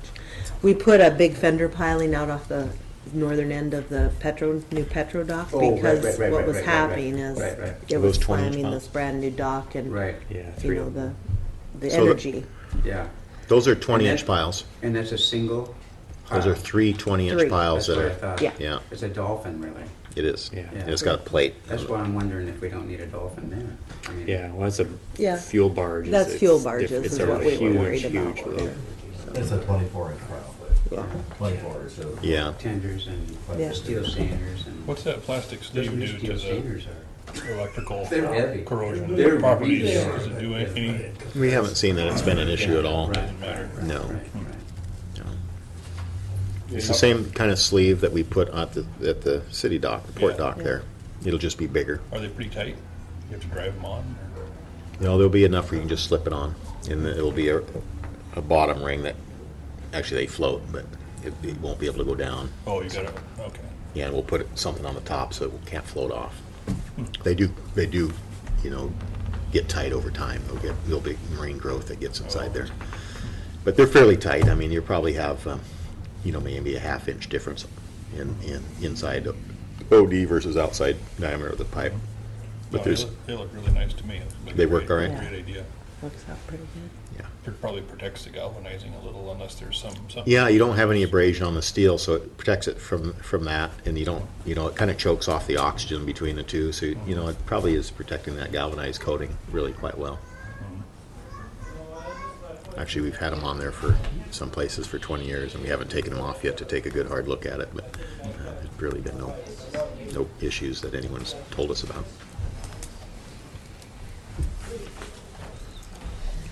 What else can I say about this? We did keep in the bollards. You can see 1, 2, 3, 4. There's 6 of them along the face on the front, and there's 2 at each back berth there. Those look like if we flip to 502. It's what it's still on this 501 page. Yeah. Any provisions for snow plowing and getting rid of snow? Like they- Well, that's actually a good point. We had that conversation the last time, and Well, what did we do? We had some openings. yeah, that we here at decide- the end, the southern end, isn't it? Well- That's the, No, we didn't really discuss what your method was going to be. I had something before, there was little openings, but that was a carryover from a different project where they used Yeah, the actually, I brought some four-wheeler. photos of that. But we don't know if you're going to use That base got a flip a up. four-wheeler, a They don't truck, use or it. a snow They don't blower. use They had Blower would probably be the best, but Yeah, they don't use it. It's dangerous. You know what we did at Auk Bay? We had a timber bull rail on the end. The bridge comes down at the far end. They thought they would be plowing out there, and so we had a tilt-up timber rail that, had a handle on it and a nice hinge and everything, and they don't use it because I think they got too close one time with the truck, and Yeah. so they don't do that anymore. They got a So little scared. I think they just use the snow blower down there. Okay. Yeah. That's gonna be a big snowblower area. Yeah, you Pretty might big. want to think about a small John Deere or something like that, a little decent tractor that might. What if you just push up to the bull rail, won't it go over? Just stop at the bull rail, I mean, Yeah, there'll be Yeah. something. Over There'll be the something mower. left behind, but yeah, yeah, Yeah, Yeah, that's but something you to could think get about and how the you bulk want to of do it it. off. yeah. That's what we do at the crane dock, and then we come back and Scoop it off. clean it. I see. It'll be. Is there a something you pro- want it'll us to be do pro- that, because we can do whatever you want here. Yeah. Well, all we ever talked about was having one section be removable, but I don't know. So, those bullards. Just right around in this neck of the woods. The But bull rail's a pipe. gap at the bottom, right? Yeah, you can see the bull rail if we go to, let's go to 502 real quick, and we can come back. The section right in the middle there. Yeah. So we've got, the bull rail, you can see that, I think that's a 6-inch piece of, 6-inch pipe rail, isn't that right? Yeah. So it'll probably stand up, you'll have about 6-inch clear above it. And it's, there's gaps in these now. I don't know what the gaps are, but probably 6 inches between them. So you can get into this, south line. yeah, you can tie up line. Yeah. It's like a- We have the bullards. Then we have Kind of these, redundant, isn't it? yeah, so that's for real heavy loads that you want, if you want to tie Tour on. ship or something. Tour ship. Some photos of that, I thought. Yeah, the bollards have more on the capacity outside. and they give you a little more scope too in your line, for the bigger, taller boats. What happens now is got like the you photos. get the kestrel, per se, tied up. He has to go across the float. It's not like a Yeah, seine boat, that you have a, 10, 12 foot drop to the tie up. They gotta get some angle to it. So, that would be hard for a cruise ship that you're looking at 30 feet to, Here we go. to drop down like that to a. Here's what they look like. This is the one we did in Cake. This is in Cake last year. And they used a timber bull rail and then the bollards. Ooh, there's not a lot of leverage on the top of those, is there? There's some leverage on the top Well, I was ones. gonna say, tremendous amount of leverage. Well, it's something to last through. So you can decide if you want those or not, Or how many? or how many. If I was to guess how much those were, that's probably $1,500 or $2,000 a piece or something. Each time, yeah. And what about the structure? Yeah, not even that. Say again. Dock we're looking at, what's the width of this? 32. 32. Oh, okay, so, yeah. Not very big. No, it's half. Yeah, their bridge was smaller. It was just Their smaller. bridge is Yeah, they like come in at one end of it, and And then you have to make a 90 to go anyway. theirs was originally designed much larger, and they didn't have the money, and so they scaled everything back. They're just taking pickups down at the heaviest load and 4-wheelers down on theirs. That's what they've designed it for. They're not going to be loading like you guys are going to be loading. So we didn't design it for trailers or any of that stuff. Or boom truck. Definitely not. It's only got a 4-inch timber deck on it. It's a So the light. bollards are outside the rails there, the bull rails? Is that what In is that Cake? what I'm This seeing? is inside. No, they're Over inside. here. You see, this is the 501. whole rail. Oh, I was looking at 502, but it looks like, I'm looking through the other way. There you go. Okay, so this is the bollards right here. I don't think we need any on the inside. Get rid of all of them on the inside. Yeah, You don't have a lot of room there. I don't know. Trying to save some money. And those are, like 12,000 you tie each? Oh, no. 1,500. Yes, Okay. 1,500 or Yeah, $2,000 a yes, piece or something yeah. like that. Maybe And nothing $1,000 a piece. structural, nothing structural underneath changes if we don't have them. Yeah. Use these things? Yeah, Yeah, they're they're welded steel in. beams that are already there, just attached to those. Because Yeah, you can see if you go to Yeah, go to Set up one. 502. So they can last you up on the boat. So- Like, doesn't somebody come down and tie them up every time? This section here, this is all steel, and then there's a steel beam that runs across the top of it. So these are welded into that beam. Yeah, see right there. Go look at the plans back. So then they just come up through the wooden deck there? Yeah. Or there's some- or is The there deck a just plate on that? copes around it.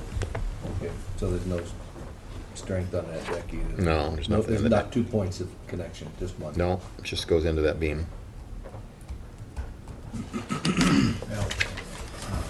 So do you guys want to get rid of the inside ones, or do you want to get rid of the outside ones? I think they're nice to have on the outside, but yeah, I don't think Well, they they need them on the outside. Need them on the outside? Yeah. Get rid of them on the I inside? think the inside ones, the guys can get along without. Yeah, I agree. This berth here this is 60 feet, Yeah, same both sides. 60 feet. So, I mean, they can, There's a certain amount of you're not going to be heavy that you rafting. get from the float when you get in there. Yeah, So you don't have as much stress against it, or, you got some time. yeah. And the 58-foot boats are guys who have cruise up on the float. So if you pull the ones off the inside, basically just have these, this is all we're gonna be tying up to. Is that correct? No, you tap it over. You'll be just tied to the bull rail. Steel pipe. Almost regular boat rails, Underneath it and back out. just like we have. So that'll be a 6-inch bull Yeah, it'll rail. be Like hefty. the end of sea Yeah, float. okay. So you're talking about getting rid of the boilers. Just the bollards. Yeah. Right, but That's the- an 8-inch pipe that's coming up. The The 8-inch pipe comes rails out. welded into the frame, aren't they? Say again? The bull rail? The bull rails are welded into the frame. No, they're bolted to the Oh, frame. they are. Yeah. So then, and then the bollards, how are they fastened down? Are they welded They're- or bolted too? They're That's what he's welded. saying. They're On 502, welded. they're welded So- right to Oh, the okay. steel. So one of the things, I mean, is it that you actually need a bollard there with that fastening, or do you need that shape there? In order No, to you make the need, I true shape? think you probably need the both. Yeah, but both. You need Because you the, could easily weld the bollard on top of Steel right through the the, deck. on top of the bull rail. at a no, point where you the bull need rail the is bolted down. structure. I mean, you Yeah. need it structurally tied into the float itself. Really strong. Really strong. You got Stronger four than and a the half bulls, knots stronger. out there. Those are just single bolts, right? Four Yeah, and a absolutely half stronger knots. bull rail. Yeah. Yeah, a lot stronger than bull Yeah, they're a rail. whole different. Okay. I was just thinking it would be so easy just to weld them on top of the bull rail at places where the I bull rail like to keep is that load fast. nice and low to the Yeah. deck if we can on the bull rail. You'll Yeah. end up prying that bull rail too much. Yeah. Yeah. No, I If you welded all the bull rail, that'd be a nightmare putting that deck in there. Oh, yeah, you don't You had wanna to do that. pull the deck back up, and you'd be You piecing want it it- all around a little. This is only in a couple isolated On the conditions. inside, right? Yeah, Let's say again? yeah. Yeah, we had 4. I think we just got rid of them, didn't we? Yep. On the inside. Do you have an individual breakdown on that price, or? No, we're guessing it's in the 1,000 to 1,500 for each. Might save $6,000 there. Yeah, that's what you'd Well, say. and then the labor cost of putting them in. 6. Okay. I wonder if maybe getting rid of one on the outside face. You know, maybe just, How far apart are they? Yeah, it's they're about, $1,000. Yeah, you save $1,000 or so every time you get rid of one. Yeah, on $11 million. They're just 4, right? Yeah, so- Huh? 6. That's just- They're roughly That's 50 feet on nice to center. have, not, Yeah. That's pretty far apart. I think we should. yeah, I I don't think think we need to go to 100 feet. we can keep moving on, I think. All right, 15 minutes on 1,000. yeah. 502, just different sections through this float.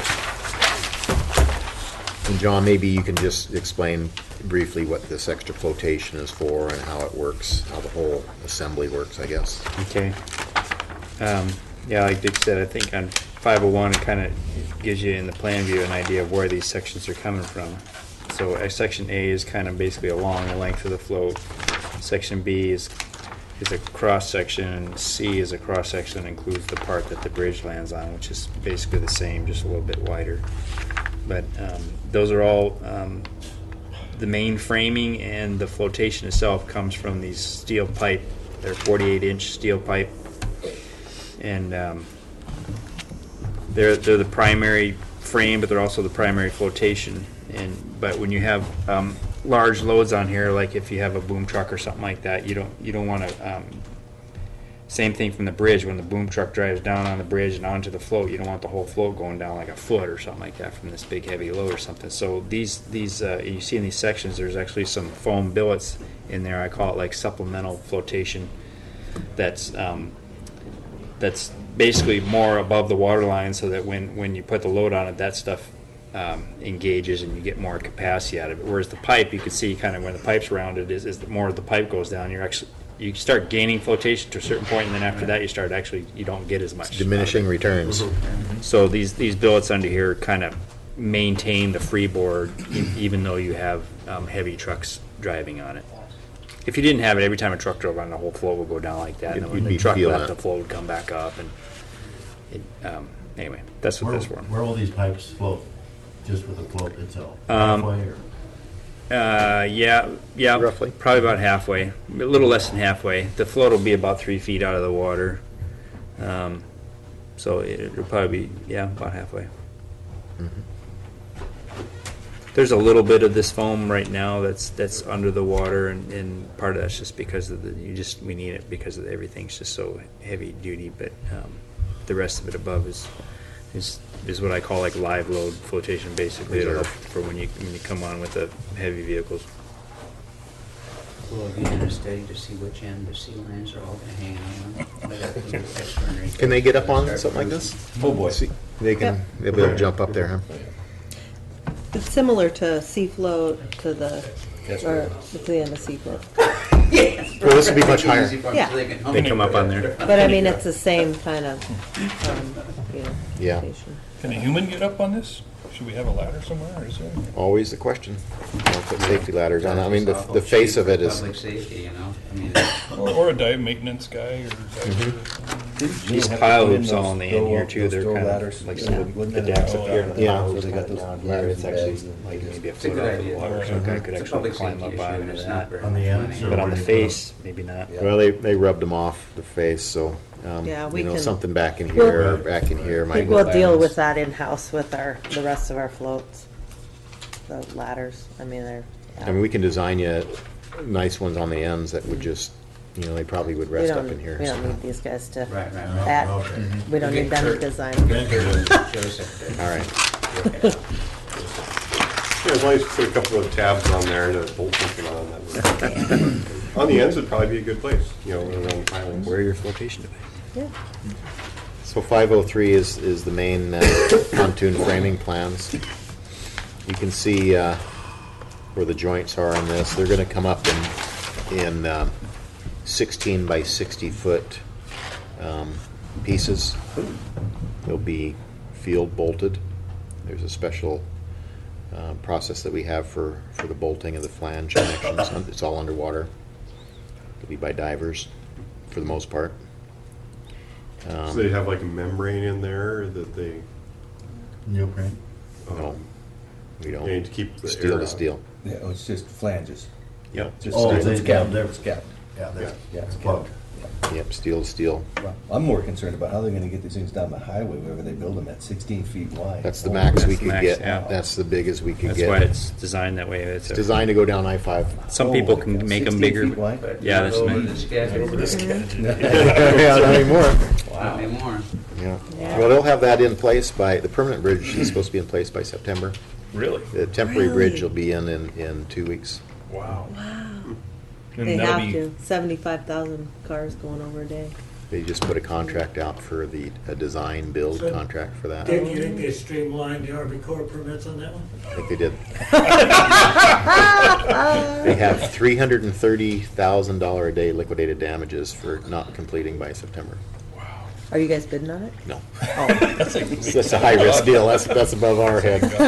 We- I figured the Seattle guys would. No, we're running from that one. Will the temporary bridge hold the full traffic load, or are they gonna I think reduce? they had to slow down a little bit. I don't know. I've just heard from some contractors that are working on it. Yeah. And I was with them yesterday, actually, and they were telling us all that's going on down there. Pacific Pile? Yeah, Pacific Yeah, Pile and that's Marine. what I heard. Yeah. So slower is better? Our dredgers. I'd go really fast if I was worried about All it. right. So Yeah. we're in pretty good hands. Well, I say. So I guess on 503, that's the framing plan, and then you're gonna get into a whole bunch of sheets here that are individual modules. Unless you have anything specific, we'll probably skip through some of these. I guess the timber deck is 6x12s. It lands on a steel beam that is framed into the pontoons. You can see the beams that run across this way here. That's it. Yeah, Transfers. there's a sub deck on there too. Treated material, just like in an ox It's base. creosote. Don't run your dog on it. No, the 6x12 will be, KCZA yeah, it won't be But great. the Still sub deck don't is run your 6 dog by on it 2, because is- it delivers, it's just bad stuff. Is the sub deck 6x material? We don't want to clean up dog crap. Oh, it's glue line. It's, 6, They don't like yeah, the it's metal roughly grade 6 very much. inches, They and don't. it'll be creosote. It's hard to walk on, too. I mean, Oh, yeah. So 506, 507, 508, these are really getting into a lot of detail here. 510 shows the connection plates, the flange connections. If you So want, where would this actually get assembled? it'll be assembled in on site. Petersburg. Okay, so the pilings, those are bolted on separate. So if maybe in the future for maintenance, it could be disassembled and put I mean, back the together. pile hoops. Yeah. Yeah, Pile hoops are bolted on to the Right. frame, yeah, that's all bolted connection. Piles obviously driven through the hoop. Sure. And then it'll be welded off, there'll be a frame that comes in, it'll be prefabricated, and it'll set on top of the piles, and they'll weld that, make that welded connection. So all those struts will be prefab. Dick, on 505, what's these blocks in between these frames? That flotation of some kind? Here, yes, They are. Styrofoam? coated billets, Okay, Bill. yep. You were in the toilet when Oh, that oh, happened. oh. Yeah, Flotation. John was talking about the reserve flotations, and when you get heavy loads Yep, that's coming it. off the bridge onto that, so the float doesn't list right away, it'll be a real stable float. If you've been on the Juno float, no. You did mention that. I was over there giving Bob's daughter my seat. So you'd be comfortable. 511 is the pile hoops with the energy absorbers on them. These are pretty big. They're roughly 14 feet across. You can see in section A some dimensioning there. So they've got a energy absorbing rubber in there, so there won't be any steel on steel. It'll be a kind of nice soft tether, if you will, for the float, and for any mooring loads that come into the float, they'll go in and they'll crush the rubber, and it'll just sit in there and be nice and gentle. I like how he's PC about mooring load.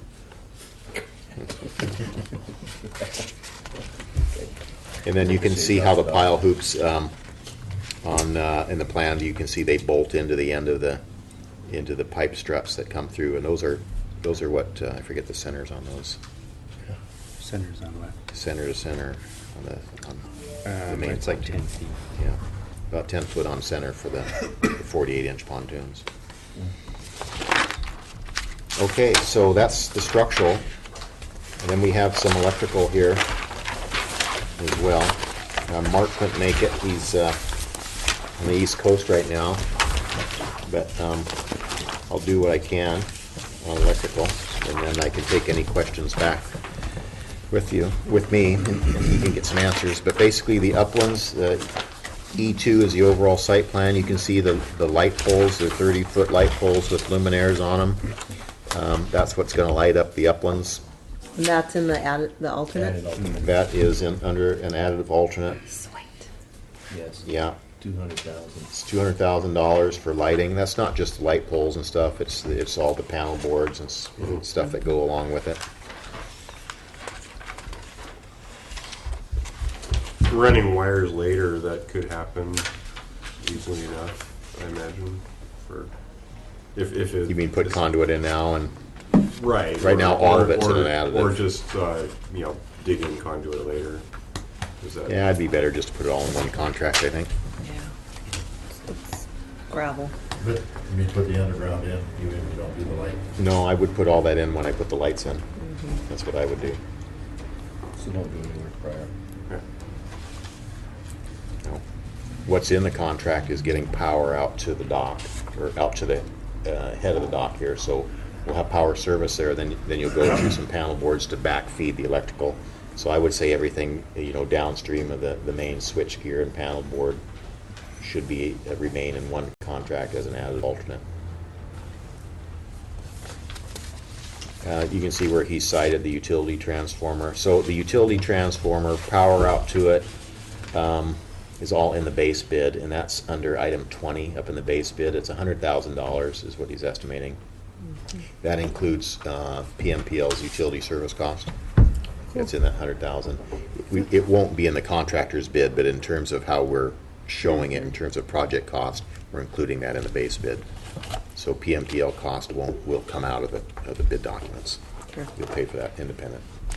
So PM and PL can decide whether or not they want to fork out $100,000 to put power in down there?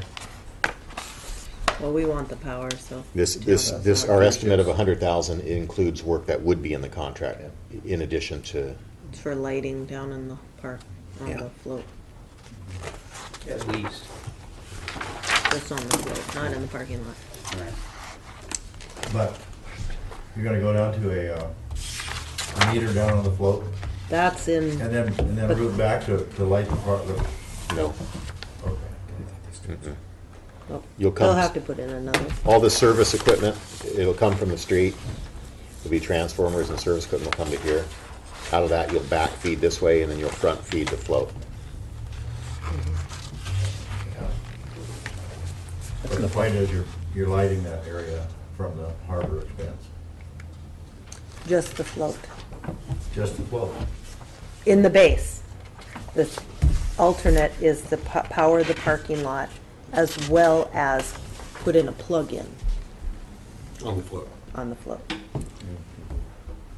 So it's very responsible. Is it a above ground transformer? Yes, And there's gonna be any posts around it? yes. Okay. So I don't see a post in here, but that's. Yeah, we're just not to that level of detail yet.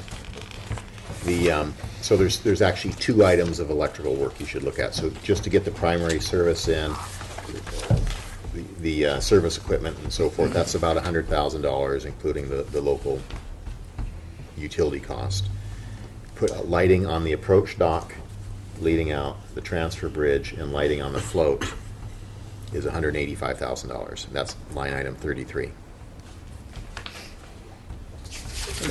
That's in the base bid. I was just thinking here on that, with that transformer, is there any way you could attach that transformer with a little platform on that approach dock, so it's not in the parking lot? Well, the approach dock's way back here, Well, let's see. Okay, so we're moving out to here. well, what I meant was, let's see. Oh, you mean to put it on this approach dock? Yeah, right, yeah, like Put if on there the was, like if there was a, 26 like if there was on a little corner right here, so it's not in the parking lot. So like if you put a little platform of some kind there, you put your transformer right there. Hanging so out there in the air off the side. Yeah, so it's not gonna get run into or plowed into or run over or get in the way. We could of- do that. I mean, is it gonna cost it, of course, It'd it be costs more. a little That's bit just to put a very platform out there, but. expensive. Very, Well, I don't know. very expensive. How big is the transformer? $250 a square foot. Well, no, I'm talking about just like a little steel plate welded into the side of the, off the end of it, so there's really no structure to it, because what does it think? How No, big is it? it'll How be much is it gonna bigger weigh? than that. How big is it? They have to get around it with their Look at the equipment South and so Harbor. forth, and so it ends up getting quite a bit bigger. And the transformers are really pretty heavy, so you'll end up paying $250 a square foot for the deck, which you don't pay for when you put it on the fill. I mean, if it's real important to get, to get it out of that corner. Well, yeah, I was saying, well, maybe closer to the corner. Yeah, you instead. get It looks closer like to it's the out in the corner. parking Oh, lot. yeah, no, don't, Yeah, we'll yeah, figure yeah. out the site design later. Oh, okay, well, all right. This well, is yeah, electrical confusing drawing, me. it's all schematic. Yeah, okay, you're Electrical confusing me by drawings. putting it in the middle of the parking lot there. Yeah. Yeah, That's a yeah. good No, idea. we'll have an arrangement there, because Okay, we have a okay. water hot box, we'll Yeah, yeah, have a whole bunch of gear, and we'll do do an arrangement of that to make it really kind of a concise little Put it layout. in a pillbox. Put it in a corner someplace. Yeah, We're all no, tired of that. I hear you on We're that. tired of that Okay, yeah. one in the North Harbor Yeah, bulkhead, we always think is an open parking spot. Yeah, Yeah. they hate that, that's right. Oh, that thing, yeah, I know what you're talking about. You try to pull in there. Hey, well, you car. Yeah, we This little parked it electric too. car will fit there. It's just fine. It's a parking spot. E3 is single line diagrams. I'm not expert in that sort of thing, so we can skip that one. What? It's just, Should I take a that's crack? what electrical engineers do.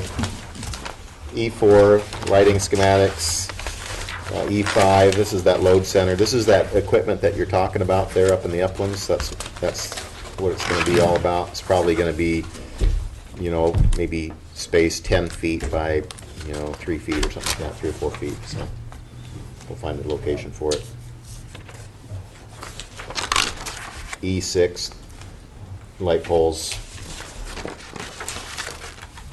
E7 is lighting on the approach dock. So each of those pile caps will be extended out, and we will put a light pole on those so we can light the approach dock going out. The transfer bridge is on E8. We have 2 lights on that. Light poles are in the base bid. Yeah, all this lighting Down the here dock, on the okay. approach dock and on the transfer bridge and on the float is in the base bid at $185,000. And then E9 is the float. So what we have on each end of the float, down by where the pile assemblies are, at each end we have a rather tall light pole, and it has we'll have 3 luminaires on it. And then we have 2 lights coming right down off the transfer bridge onto the float, just as you get inside there, just inside the apron there. I think we actually show them structurally, they're tied a little bit closer to the bridge, so you've got plenty of room to get a pickup and stuff in there. So that's that lighting plan. Going with a solar panel light on the bumpers, huh? On the what? On the bumpers. Yeah, we're gonna just put a battery-operated light up there. Yeah. What's your cost on It's that? a nav light. Is that a, Everything's 180,000 electric. I've learned that. Just guaranteed. That's the minimum. Those lights are actually pretty expensive. We saved us Yes. We've some had- dollars. They're expensive. They're more expensive than you think. Oh, yeah, we have them on the end of the port dock,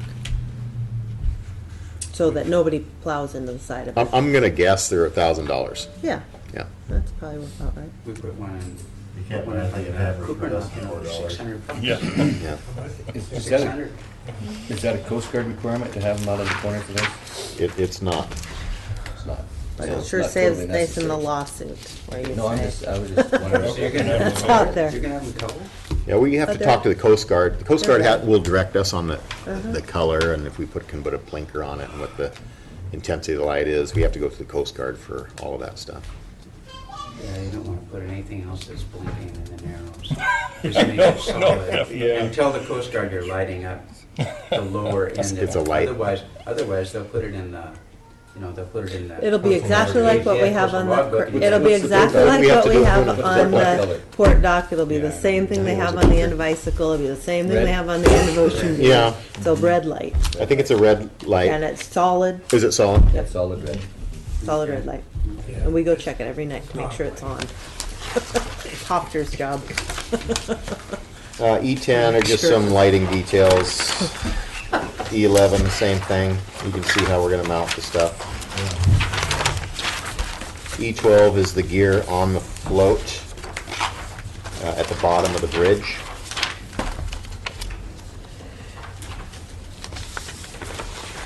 Don't whip through this electrical too quick, that'll hurt Mark's feelings. And you see on E13, we got this in E13. Okay, on E13 are some pedestals. That's the one power pedestal down on the float. It's similar, it's got the steel base on it, the heavy base that we put in Middle Harbor and North So Harbor. there's one of those. Just one of those. Where's it located? So Kurt, you want those light poles It's in at the particular bottom. color? side. Do I want The bottom of the bridge on the left Do I side want them going powder down. coated? Black? Where all the electrical gear, on the other side. Over there. Yeah, with all the After electrical gear. 35%, you cut the It should be second shown there. Yeah, I see it now. That's where the 220 plug-in is. Yeah. And it's metered? Yes. But there was a note from Joe on that meter. I thought he said to get rid of the meter. Can you go run a line, is there an opening underneath that apron or where you could be on this side and plug in with an extension? Oh, yeah, yeah. You could run around the backside, yeah, you can get through there. Yeah. Why doesn't Joe want the meter?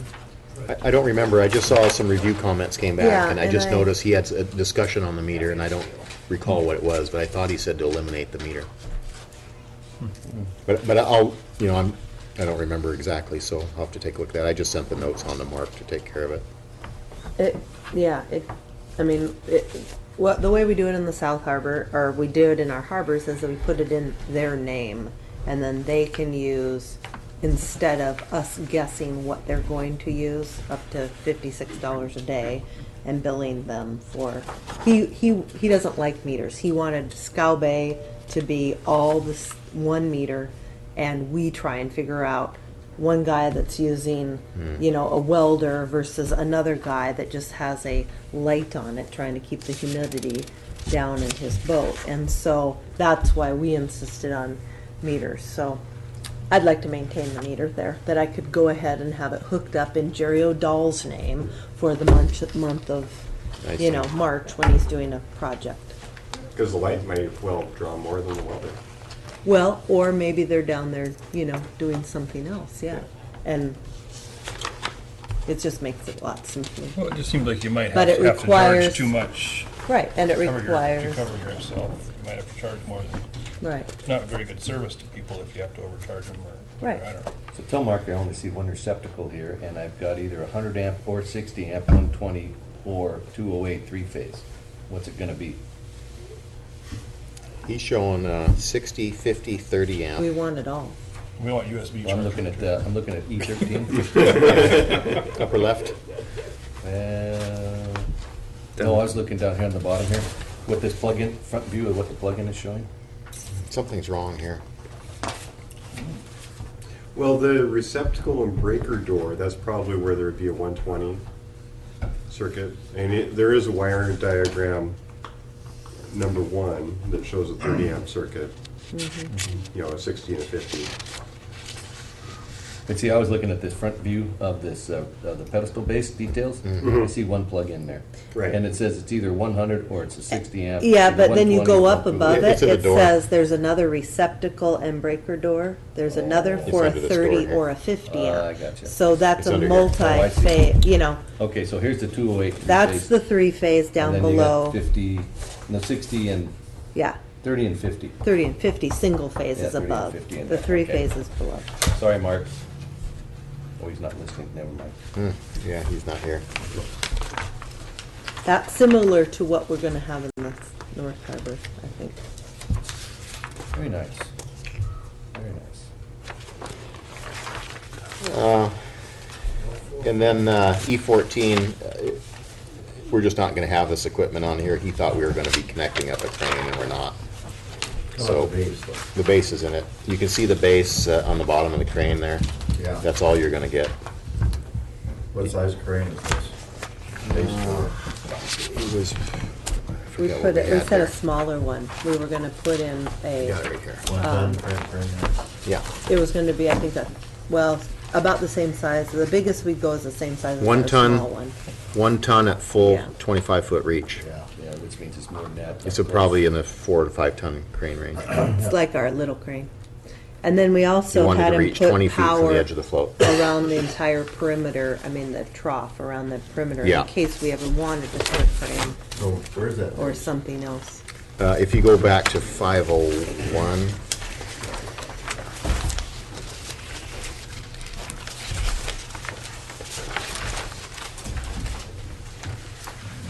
it's in the top left berth there. Oh, that's it. Yeah. You can see it How on far the is that detail from on the edge? 503 too. It's a long ways from the edge. Yeah, roughly 5 feet or something like that. Chulas are a little closer than that, aren't they? Or are they about 5 feet? Well, you can, here, go to 503. Actually, you can see where it's framed in there. So that pontoon's 4 feet. So yeah, it's about 5 feet or so. Perfect. Probably 5 feet. Yeah.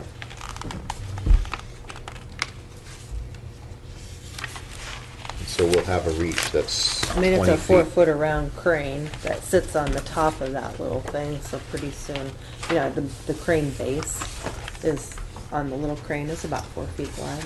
It's big. Yeah, maybe it's bigger than that. I don't think it's that big. I don't think it's quite 4, but maybe 3. Yeah, so from center, it's only a foot and a half or 2, even if it's 4. I just thought maybe it could be closer. Well, then you'd To the have to edge. do something with the Yeah, pontoon. that's the way we have to frame it into this pontoon is a Because you have problem. a 'Cause it won't- 4-foot Can't go pontoon. any farther out. Yeah, that's as close Otherwise as we it can get screws to the the pontoon. I think we figured that the boats would have deck gear that would Yeah. add to the, if they needed to bang out farther. We would. Yeah, being kind of centrally located, you can move the boat fore and aft if your Yeah. swing isn't right. Oh, no, what I meant was closer to the water. Right. That's all. Yeah. What we're going to try to get is a reach that's 20 feet from the edge of the Yeah, well, float. you're not like looking over the dock anymore either. Yeah. That helps. Yeah, you can walk all the way around it. You can just look, there it is. Yeah. It's not like low tide. We gotta afford the crane first. Yeah. So you're just gonna have a little stub manhole plate cover to cover up that little. Yeah, it'll be a spool welded in with a flange on it, and then that'll all be below deck. And I'm not sure we're going to actually bring it above deck. I think we might just keep it below. Yeah. Put a little donation pot in there. Oh, the boys have already been talking, let me tell you. Yep. So what'll happen, this here, in the future, this spool here will be part of the crane base, and we'll build a frame in here to bolt this little spool into, and then Same here. the crane will bolt to this thing in the future. So I think for now, we'll just bring a deck straight through and just build this piece right in here. So, You could put a bollard there. Since You there's know the problem with that 1-ton crane out at 25 feet and 4-ton right here, it's gonna have a 5-ton or 4-ton load going. Down to 1 ton. Well, but no, the crane's gonna hold. I mean, you know what I mean, is that even though it's supposed to be 1-ton out here, you started off with a 4-ton load right here. Mm-hmm. Picked it up and it's going out to 4 tons right out there. I mean, it's not like the hydraulics start to bleed off as you go down. I mean, it's taking the load with it, so. I don't know if that's a good idea. You know, I'm getting at, I guess. I do. I mean, But you're supposed to have the crane at the angle that you're gonna need to get where you wanna put it down. So you don't crane down when you gotta hit a hit. I understand that, but. Can you swing straight? You would understand. Yeah. But you know, somebody's gonna take that thing and it's gonna go right out flat with 4 tons on it, and they're gonna try to, and then they're gonna try to move it like this, which is gonna be impossible. What's this You thing? know, I mean, it's gotta come up to Crane the base or thing and what's move, it? and then, you know what I mean? I've learned all this. I think it's a light pole. Yeah, I don't think we did the electrical on They that. ran out of money and then put electrical in. Yeah. Eric Sure. goes bald. Yes. You're swinging everything all over the place. Well, So this is the those style, bollards this is are- kind of what we don't want, all Here, I those mean, sharp it- corners, you guys you know, gotta you're be better spread it off out. like this. You gotta come back They up just to kinda get ran out of money. Well, these, yeah, this was They just have pickup trucks and 4-wheelers stuff. and pickups. Okay, well, we're at 2 hours here, Yeah. and we got one more project, so. Oh, okay. Good. Let's Any finish this other? one up. I have one more thing I want to talk to Okay. you about on this, and that's the cost. Yeah. Okay, so yesterday, we had a bid opening in Ketchikan for a project similar but much smaller. They didn't have the money to do quite this, so, but we got a really good feel for a lot of unit costs. So I went in this morning and updated costs. So this is based on, as of yesterday, bid units. And in general, the steel went up, so the bridge cost went up, and the float price went up. And that's fabricated steel, and it's likely because the economy is rebounding in America, and people are real busy, and it costs more to do fabricated work. The pipe pile cost actually went down. It's just raw material, and so when you put fabrication into it, we're seeing that unit cost went up. So we've gone back through this whole thing, and I think in general, we're about $100,000 to $150,000 higher than we had hoped to be before we had all these bid results. But the base bid right now is right at 11 million, 11.04 million. So the way that breaks down is, you can see it. We have some general contract stuff, which we throw in as MOB and demob and construction surveying. That's 670. There's 1.46 million in the uplands, and that's just the civil uplands. And it does have a power in it. But it doesn't have lighting. So that's 1.46. The approach dock, transfer bridge, and drive down float, that's at $6.9 million. So total construction price is right at 9.1 million. We've got about 450,000 in contingency left. We reduced the contingency from 8% to 5% at this point in time because we've got pretty good handle on bid costs. I don't recommend we reduce contingency any further than that because you can run into issues during construction. And we talked about boulders, we talked about different things, so we need to have some reserve money to handle those things once we get into construction. The rest are indirect costs, so we're at 11.04 million for the base bid. I know you have 10.8 million, so we have this, the same thing we had last time roughly is a little bit of an issue there. How close do we want to be to 10.8 million? We're going to talk about the crane dock shortly, and I think that one is less than we have, than you have budget for, so whether you can transfer some of that here, I don't know for sure. But on top of that, we have these additive alternates. So going through those, lighting in the uplands is 200,000. The corner protection piles, those are the two 24-inch piles. That's about $60,000. That might be one that you add to the top of the list. I think it's really worthwhile to have that protection there. Increasing the dock width to 28 feet would be roughly $60,000. The water surface on the float is $50,000. Pile anodes, $100,000. And power on the dock. That's the pedestals and stuff like that. That's another $100,000. So there's about $600,000 in additives right now. And what we need to hear from you is the order that you would award these alternates in.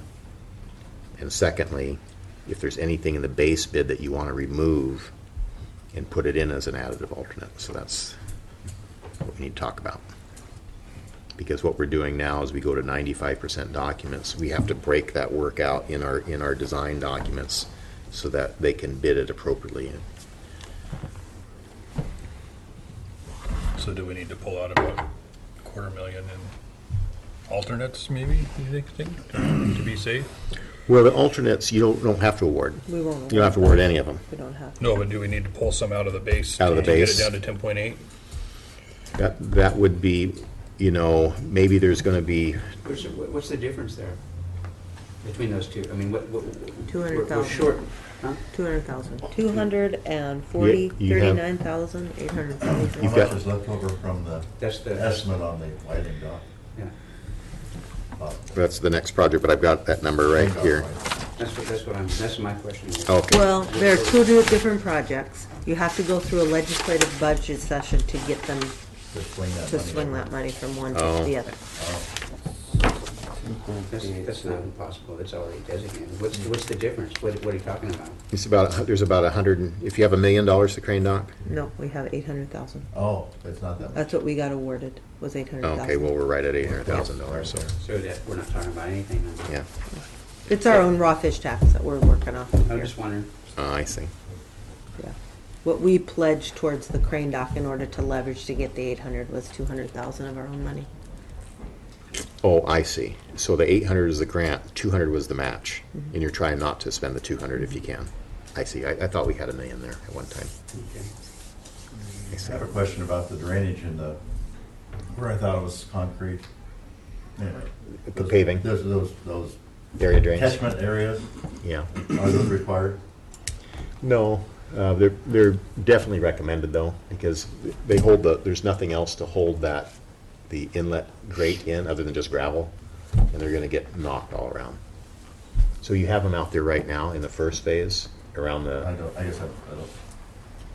He's saying why we have drains at all. Why have drainage? Just Oh. Instead of let it go sloping out it to there. Yeah, because you have to go through the DEC to get a stormwater. So you've gotta have, be able to catch it. whatever You have to comes out catch there. it, and now it has to go through an oil water separator. That's the law.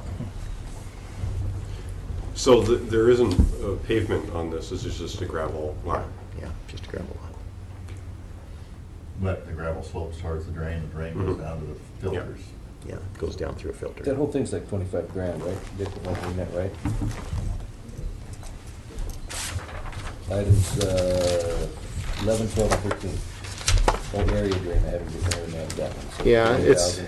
it's in that range. It's probably 35, 40,000 for all the drains. Do I have to add the surface patching too? Or is that different? 15? Say it, 15, no, that's the water Yeah, surface. it's totally different, so 11, 12, 13, 14 is all about the, we're looking at 29,000, 30,000. You got required to have it. Yeah, you gotta have it. But we're already there, aren't we, with that pad? All that rock's already there without drains right now. No, it's got drains in Those it. drainages, good drains. Oh, it does. The existing pad's got the same thing in It's it. those big things that you see on the side there, about underneath the cold storage. Right. And that leads to an oil water separator Oh. as well. Yeah, we had to That put we it in have to for go that check phase as well. once a year. We learned a lot of stuff here. I know. We're not just sitting down there drinking coffee. Here they are right here. You go to 103, there's one right there, and there's another one over in here somewhere. So Go it down comes to through there, the this all wash collects to bathroom. here, and then it goes out, take a and look there's an over. oil water separator right here, Oh. and that's where the outlet is. You can see it from the boat launch Oh, ramp. okay. It's hanging out the corner there. So Dick, if we're hoping on any kind of savings at all, is it gonna be on construction, or, putting it in, driving the pile and all that stuff? I think that we have really kind of cut a lot of fat out of here when we got the new bids already. I think that I don't know, but there's, it's going to be optimistic to think that this is going to come in way under. Yeah. I really think that. Right.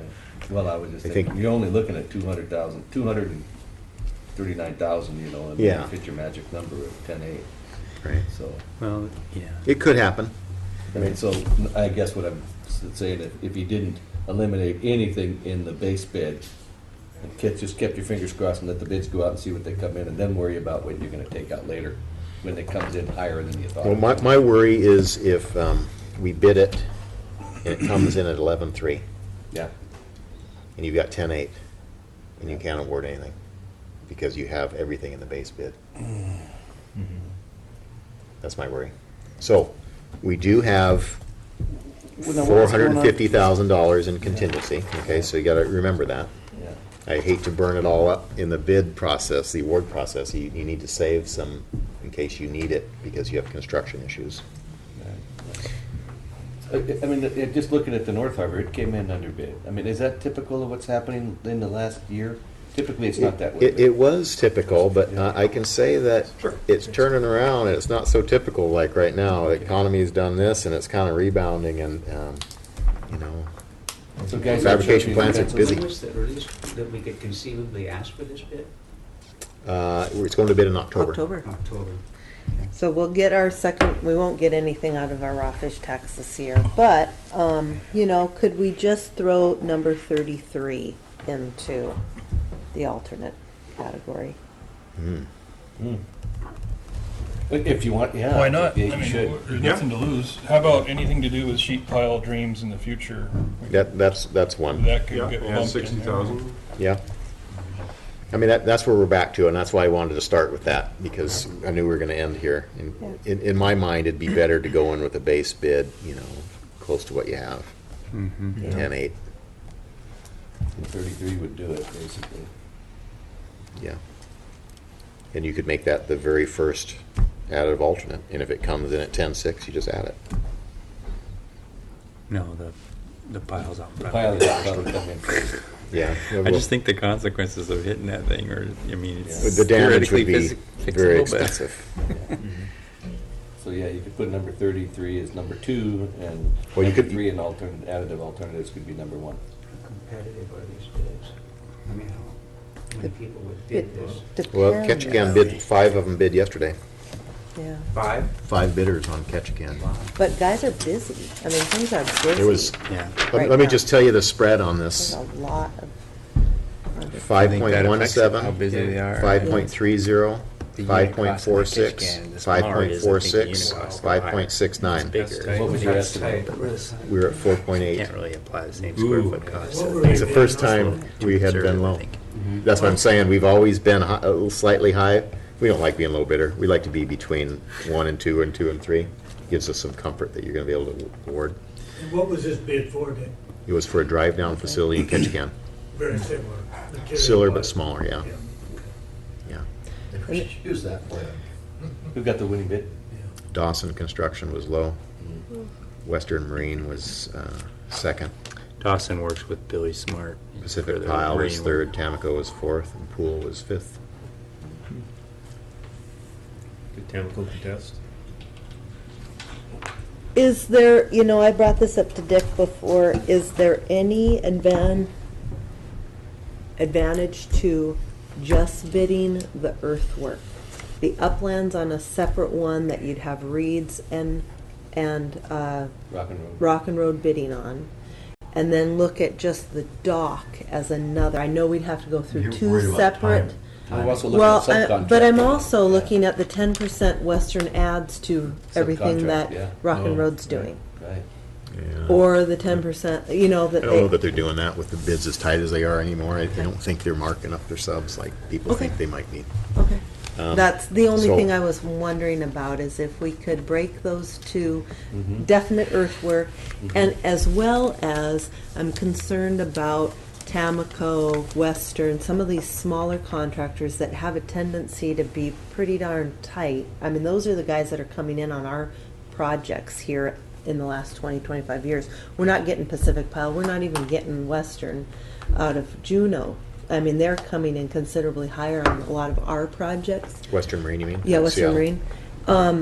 And so are we getting this project to be 10, 11, 12 million dollars? Is that getting too high for Tamco to bond? It's getting, I think it's probably getting close to limit. I It know kinda depends on what Jimmy else they have. Jimmy had to go with Big Jim being the lead on this harbor project because he didn't have enough clout to. Yeah. So, which, that's hand in hand. And that was but- like 8 million or so. And that was 8 million. And so that's what that was my other concern of getting too big for the smaller, the Tamco and the Western, who've been pretty much our guys here on harbor projects for 20 years, those two. Yeah, I like that idea. I don't know, look, but we when have to go decided through to two change the separate electrical beds in the then. North Harbor, we had to pay Western Dock and Bridges, we had to pay a certain percentage, for his cut in it, so why wouldn't it be the same? I mean, what do we got in the way of rock? Well, there's a difference. 1.4 million? 1.4. Yeah.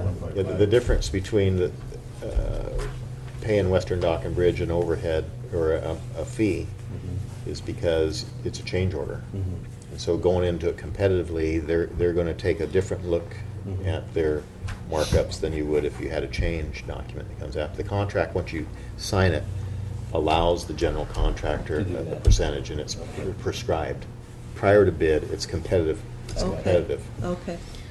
So what are we So you don't looking think at? there's any We're looking advantage in at that? breaking it into two? Yeah, There- two there- separate bids. I can see if you really absolutely feel that, you've got a couple good earthwork contractors here that you definitely would like to have work, right? But I don't see how anyone else is ever gonna compete with those guys. No, that's true. That's true. So Yeah, they're gonna be it a is. sub on this no matter what. It is, Right. it is. So then it becomes more about the markup on their work, which you say isn't that.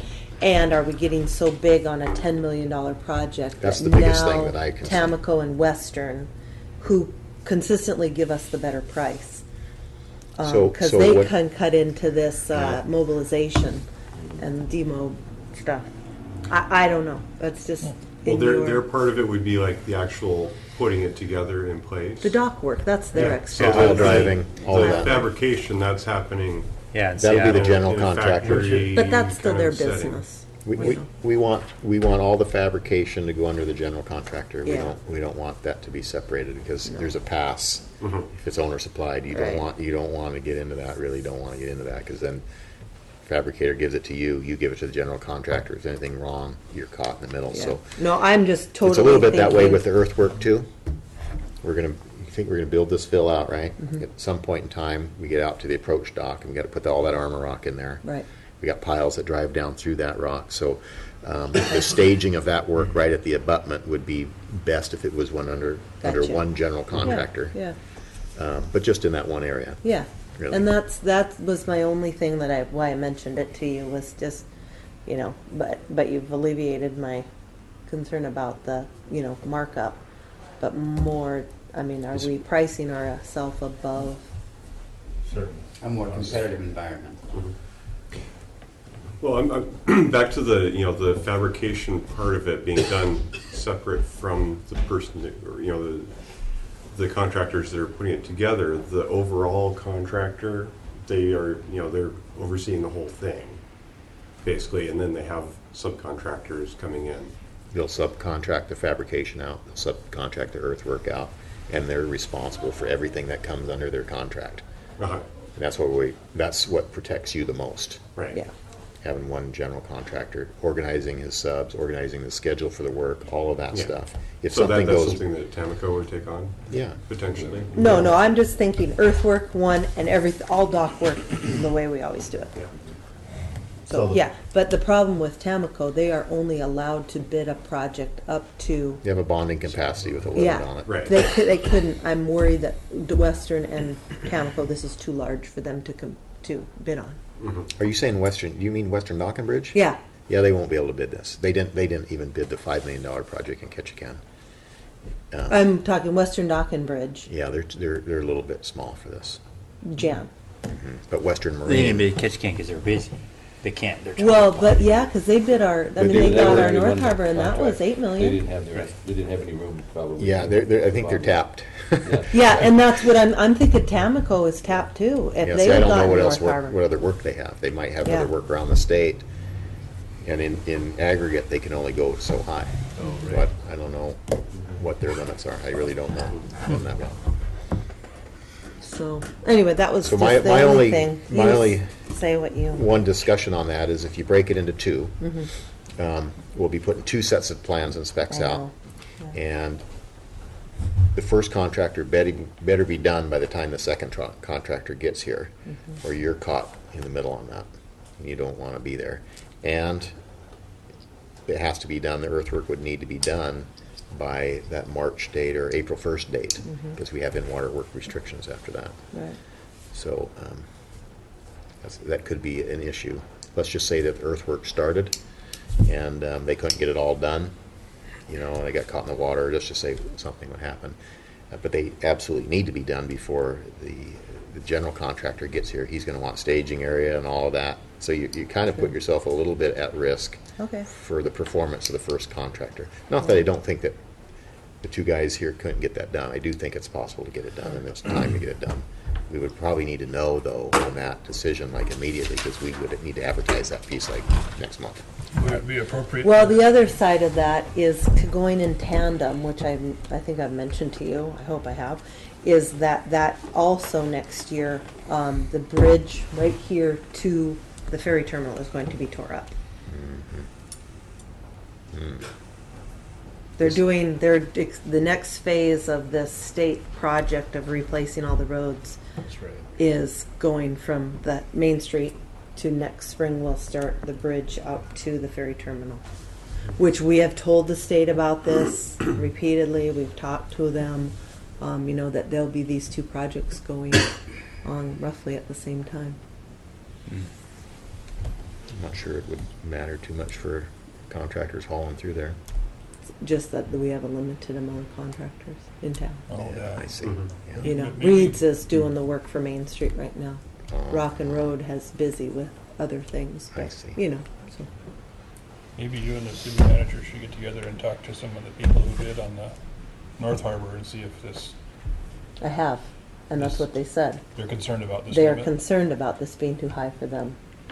So, But they also tell you that so that, how much can you believe them? yeah. Yeah, could they, maybe go out on them for more higher bonding? No. And could they, They typically go to another contractor. Okay. Yeah. They There's come under also their probably umbrella. another group, the bigger contractors who'd be interested in this, because it is bigger, maybe that there'd be more, I don't know. Do you get other people showing up for these bigger bids that you wouldn't otherwise see, or is that not a? You do. But there's you a know, lot of they- subcontracting going on here too, so. This has got a lot of fabricated material in it. Yeah. It doesn't have, it's not a huge project for installation. You know, we've got an approach dock to put in, there's 20 piles there and maybe another 20 piles out on the float. And after that, it's just bolting up all the frames and putting all the timber on it. And so the installation side of this is not huge. Do you offer any services to, like if we wanted to buy the fabricated stuff ourselves, is there a company that acts as a middleman to make sure we get what we need? Well, if you wanted to go out for a fabrication package, you would just do that. You would just advertise the fabrication of these, and then you would become the owner of that material. Yikes. And then you would give that along with Well, every you can nut, bolt, No. washer. No, that, I didn't mean that this to go down that road. But we would need somebody to, we can't do it, but we would need somebody, like, you know, It's much better to have it be done by somebody who's competing than to have a hired okay. Yeah. to do it at The way an Doug hourly Turcanos- wage. the way Doug Are you Turcanos said kidding? that he He's said- over there going, Yeah. you betcha, weekends and nights, The you way Doug betcha. Turcano says that he uses this, so you'll provide everything when I show up. So if I show up on site and you don't have these bolts, Yeah. I'll just be sitting around waiting for you to get these That's what bolts. happens. Yeah, yeah, exactly. Or you know, some Okay. timber doesn't show up. Never or mind. Didn't get through the treatment Oh, plan or God. something. Hey, Dick, so all the earthwork's gotta be done by June 2014, right? Just Is do some there work. any, no concerns with load limits if we have a cold spring or anything all on? Yeah, well, by April is in water work restrictions, but if they say they got the lower pad built and they got up out of the water, they'd still be able to continue going. Okay. Yeah, but if it's all in one contract, the general contractor can say, yeah, I'm just gonna build a road out to the approach dock. I'm not gonna do all the rest of it. I got load limits on, I'll haul later. So Gotcha. one good advantage of having it as one contract is you don't have to have the whole thing Yep. 100% complete and turned over for the second contractor. Okay. 621. So what do you want? What do you want us to do, Paul? What was the point of all this? That- Well, I'm just Just asking concern. for, I mean, I've talked to the contractors themselves, and that was the question I'm concerned about. So if you think that it's probably not that big of a deal, I mean, then yeah, let's bid it as one package. I just wanted to bring that up. I don't know, I can't answer that because I don't have direct knowledge on certain contractors' bonding capacity Yeah, or what their work volume is right now. There's just no way for me to know that unless I went and asked them. yeah.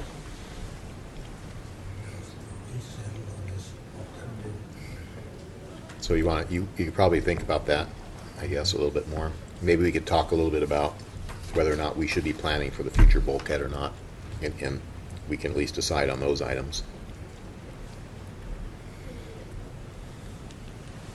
Well, I don't know that we will get any closer to having an answer on the bid bonding. So I would say that we just continue on as one bid. Okay. But she's afraid on this, like if we have 5 bidders here, we're down to 1 that has the bonding capacity for this project. And then it'd have to be some Dawson others. has it, Oh, Western Dawson Marine has has it, Pacific Pile has it. Okay. I don't know about Tamco for sure. Western Dock and Bridge isn't on this list, but, you know, you might get somebody like General, or you might get some of these bigger out, you might get Orion or West, you might Yeah. get Swalling, you probably get some other bidders that don't typically come here, that would be in the $10 million range for contractors. Does the material labor breakout make any difference in the capacity to bond a project? Because when you I think it does. Does I it? think, yeah, if you have, You're not as responsible. yeah, you got we have a material bond on here, so whoever's fabricating it would have responsibility for the bond for that material. So maybe there's a way there that, you know, the general has to bond the whole job, but when he goes to the bonding company, he gives them the breakdown of the work elements. So Right. he'll say, here's what my subcontracts are, exactly what I'm talking about. Yeah, that's exactly right. And where we have a high material cost project, Right. it may not be as much of an issue. That's what I'm saying, that's exactly my point. Yeah. Back off that a little bit. And this is like that, like he's saying, you get this bridge that's already made, and you got the drive down Yeah, flow, it's so all the made. contractor just kind of floats the float and drives a The couple bridge just miles sits and there, they sets just the pick it up bridge. and lift it. So they've got $50,000 worth. Yeah. Yeah. I think you're probably all right. It would seem to me, I mean, all that stuff is pretty solid in the material side of Point things, for and our that's, new board from our new board. I don't know, 85% or more of the project. Maybe not, you know, I mean, the earthwork and all that's 1.5 million, you know, probably there's another $1.5 million in insulation. There's probably 3 million out of 9, Yeah. I would say, would be install. So probably 6 worth of material. Yeah. What It's if a we big just- number. sorry, It is a big number. What if we just broke out the demolition? It seems like there's lots of people who could do that. Could do that. I mean, anyone could do that. Glenn could do that. I mean, I got a chainsaw. Anyone can do That'd be that. great. Yeah. We'll just pull that right out of there and then it's set. He didn't mean to say it that way. Even Glenn. Well, I would say just go with the one contract. Okay. If we're gonna pull anything out, you know, I guess power and lighting on approach dock, bridge and drive down, that's gonna be about your easiest, and Turn that into turn that into the alternate. second alternate, because Okay, so that'll be John really number thinks 2. we need those pilings, so, So the corner protection piles will be number 1. yep. Lighting on the approach dock will be number, and the 2. bridge and drive down will be number Yeah. 2. What's number 3? Lighting in the uplands? No, anodes. I don't know. Anodes are not immediate. Yeah, In my they're mind, not. you got years before you can, need to put Yeah, those on. that's true. Yeah, in the upland lighting, I mean, that was something that was. I don't know that we want to put that right. You got seasonal water, Lighting for the, and you have power. I'd like and the you have seasonal power on the water dock. and Oh, the okay. power above lighting in the parking lot. Yeah, me too. Because, That's what I'm voting for. you know, we are gonna use it for the tour ship. It is gonna be something. We can't hook the water up to the hydrant. Can't do that. You know, you And fill it could with actually do the tourist. seasonal water piece yourself. Yeah, We could put the brackets on the We bridge could. to hang it, and you guys, we use a little raw fish tax in 4 or 5 years. Yeah. towards it. I would go for so in that. my mind, maybe power Yeah. on the dock Power. might be number 3. Mhm. You guys in agreement with that? Number 4 would be seasonal water. Mhm. Do you even want to consider increasing the dock width? No. That's just out, we can just skip it completely? the approach dock. Approach dock? Yeah, seen a benefit of that. we're good. So we're at 28 there in Stan, Yeah, 26. 26 in Stan? And then. We're at do- 26 right now. Okay. And That's then, fine, too. where was lighting in the uplands? Huh? Is that number 5? It's 20 at the ferry dock. 20. Power, or the You're lighting, driving onto the ferry, that's 30. you know, with Upland? the van. Number 20 is the lighting. No, on the additive alternates. Oh. Yes, one way with a ferry. I don't think you can have as much as. What comes after, so here's what I have. Corner protection 1, lighting on the dock and bridge and float number 2. Yep, Power on the dock, bridge and Number float number 3. 3. Seasonal water service 4. Yep, Lighting in the uplands 5. yep. And then anodes is 6. Yeah. And then number 4 is out completely. Okay, I like that. Okay, the only other question I have is, do you want me to change the shot rock fill to exclude any future consideration for the sheet pile bulkhead? You save about $50,000. Could you make I it- don't make think it we'll okay? ever have the big bulky depth that you're talking about there. I mean, Would we ever want to have able to drive up next to it? Because, as they explained earlier, is that sheet pile is the cheapest way to go, instead of a dock and deck, or deck and pallets. You said that the bigger it is, No, the more he didn't efficient. say that. But if He we only said want for- That's what he said. He 100 said, feet, if you want it that skookum. that capacity. If you want that capacity with that many pilings, is what you said. Yeah. Not to put out what we have at the crane, or at the grid. Yeah, we could put a We lighter could duty put, dock in there. Like the grid operation. Can you And put you a- just tell just like I do today, I don't let the crane trucks go You'd down have to there. push that dock out of ways on it with the A-flow right there. It doesn't seem like you'd have water. Yeah, we have to get to water. But you're gonna want to put a boom truck out there with a seine skiff. I mean, you might as well just get that in your head. If it's there, even if you say no, they're gonna drive out there and do it anyway. So that's how you're gonna have to build it. I think I'll do that on the road. Yeah, it's got capacity Oh, for I that. don't look good, I suppose. Yeah, I mean, that What would what if be- it's too crowded? But the only thing, you can't take a seine skiff, and there was a width problem. No, I guess the Yeah, seine you skiff can. could go on, but it was, what couldn't go down? Herring Oh, herring, herring. They're making them wider and Bait wider, sheds. so. You've got, Bait What sheds. about the boom though? What about the boom? Are you gonna clear Bait that sheds. crossover at the bottom? Oh, yeah. You know, Yep. would it? I mean, at low tide maybe. No, it Because I will mean, do when it. they got the skiff on there, is it boom flat or is it up in the air a bit? I think at high tide, we had Pretty much flat. It's 16 feet clear or something, Still, 18 feet. boom truck Pedestal, right? If you can go under any bridge, it can go under there. Well, I was just thinking about that. But, Yeah. but so anyway, that was the size of deck I was thinking you're gonna have to put on there. Something about the 200 pound square, 250, whatever we got on the crane dock now. Well, So, it'll be that plus whatever axle loads that you need. so we save 60 if we do what? 50.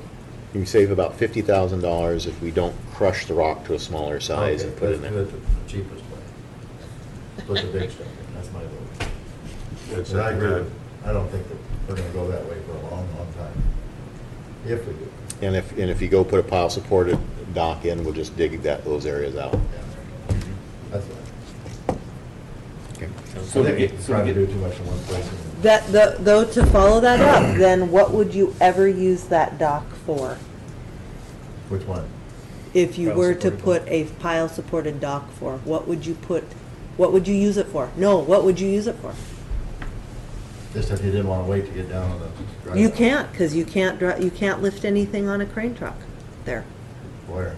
Well, maybe The area we're cruise ship. talking about. Oh, what's the deck? So right why now, even deck build it? Going down to the. There's no deck, point on in the building approach it. deck, what's the capacity of that deck? I think it's. Because it's the approach dock? it's not, it can't What's that handle, like at the grid, you can't pounds per lift square anything foot? off of a crane Yeah. truck there. But, Because John- there's no pilings under that whole thing to You're saying the support new it. ones. The grid, that's Yeah, the the weak, new- that's the weakest version. He wants to know the But there depth is a stronger capacity on the version approach that- dock, that- leaving out That approaches our uniform crane loads. dock strength. Yeah, the crane dock It's piled in, so. size. Okay. would do it. But you can't drive pilings It's an through HS20, boulders. so that's, why he's saying Well, that. that's- It's 100 PSF uniform load, Oh, that's it. You'd have to dig but them all that's out. just, you know, So spread stacked it, on that's there. stacked all over the deck. But you can drive a 72,000 pound. I think we're gonna be Yeah. digging out I those guess what big I'm looking boulder, at is hidden that boulders if anyway, we even if have we get those 200, expensive rocks. 250 down on the crane dock and they can load a skiff into the water. We're not gonna be able to put the legs down on a boom truck and use that $250 a square foot figure right now to Something build the strong dock to out. handle with it.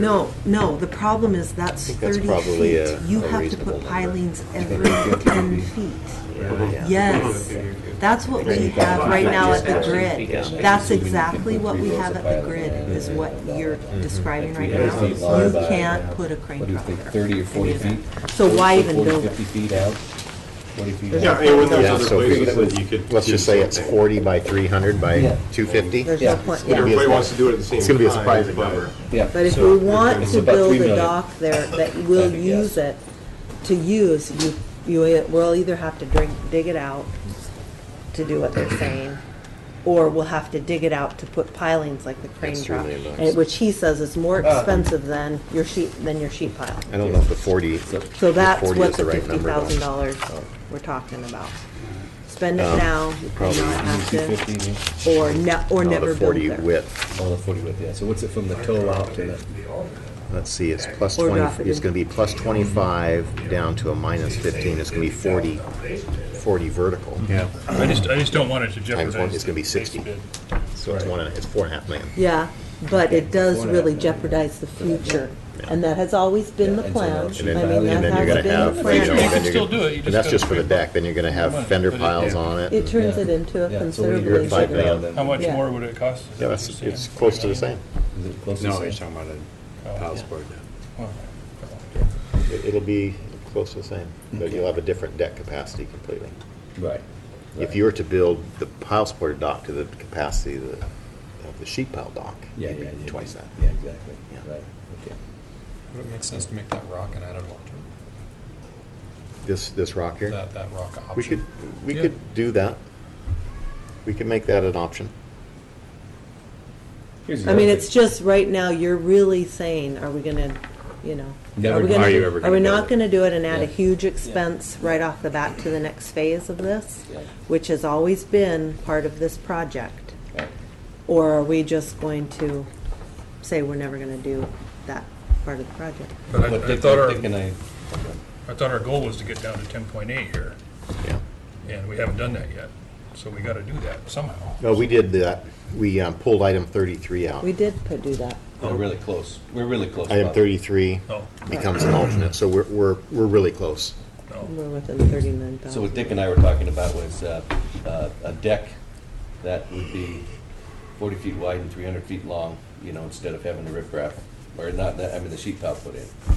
And it would be, what we figure, someplace in the neighborhood of $3 million, maybe a little more than that, Well, we said arbitrarily 40, but it needs to be 60. Yeah, right. Yeah. So this would be Oh, $4.5 exactly. million. Okay. So $4.5 million to do that. So, If Where- that's 300 feet long, though. Yeah, right, right. Then it's- versus the sheet pile, which would be probably twice the capacity as that, For the same price. for the same price.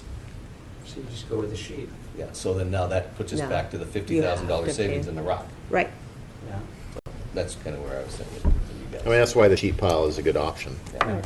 But if there's a 1 in 6 chance we're actually ever gonna do it, is that a good return on our 50,000?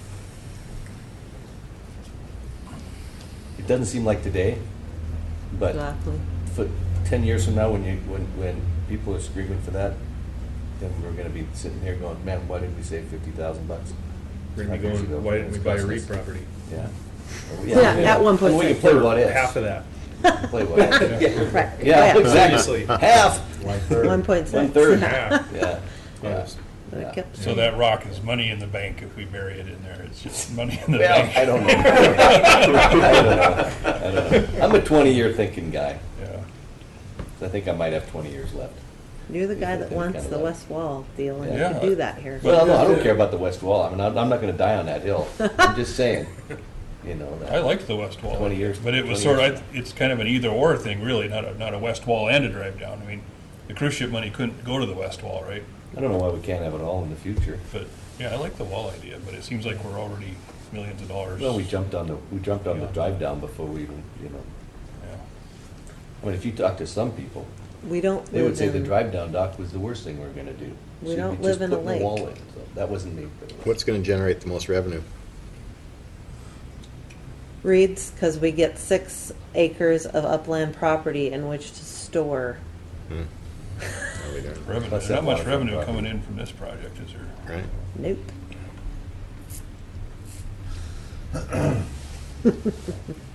Well, we'll just keep marching along, and if you guys Yeah. want to give us an answer on that, that's something that we can do at 95%. Okay. Yeah, don't worry about that for us right now. Okay, does anybody have any questions for this project? Because we could skip right ahead to the second one.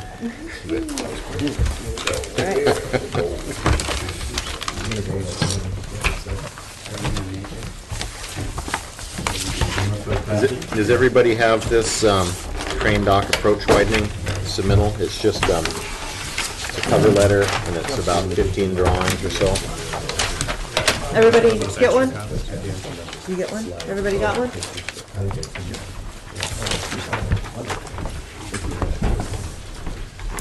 Okay, this one, we're at 35%, okay?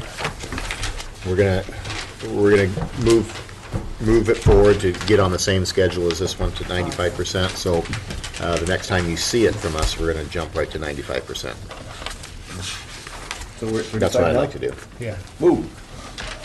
So we're at 35, If you flip to the second page, you'll see that there's about $828,000 of improvements in the base bid.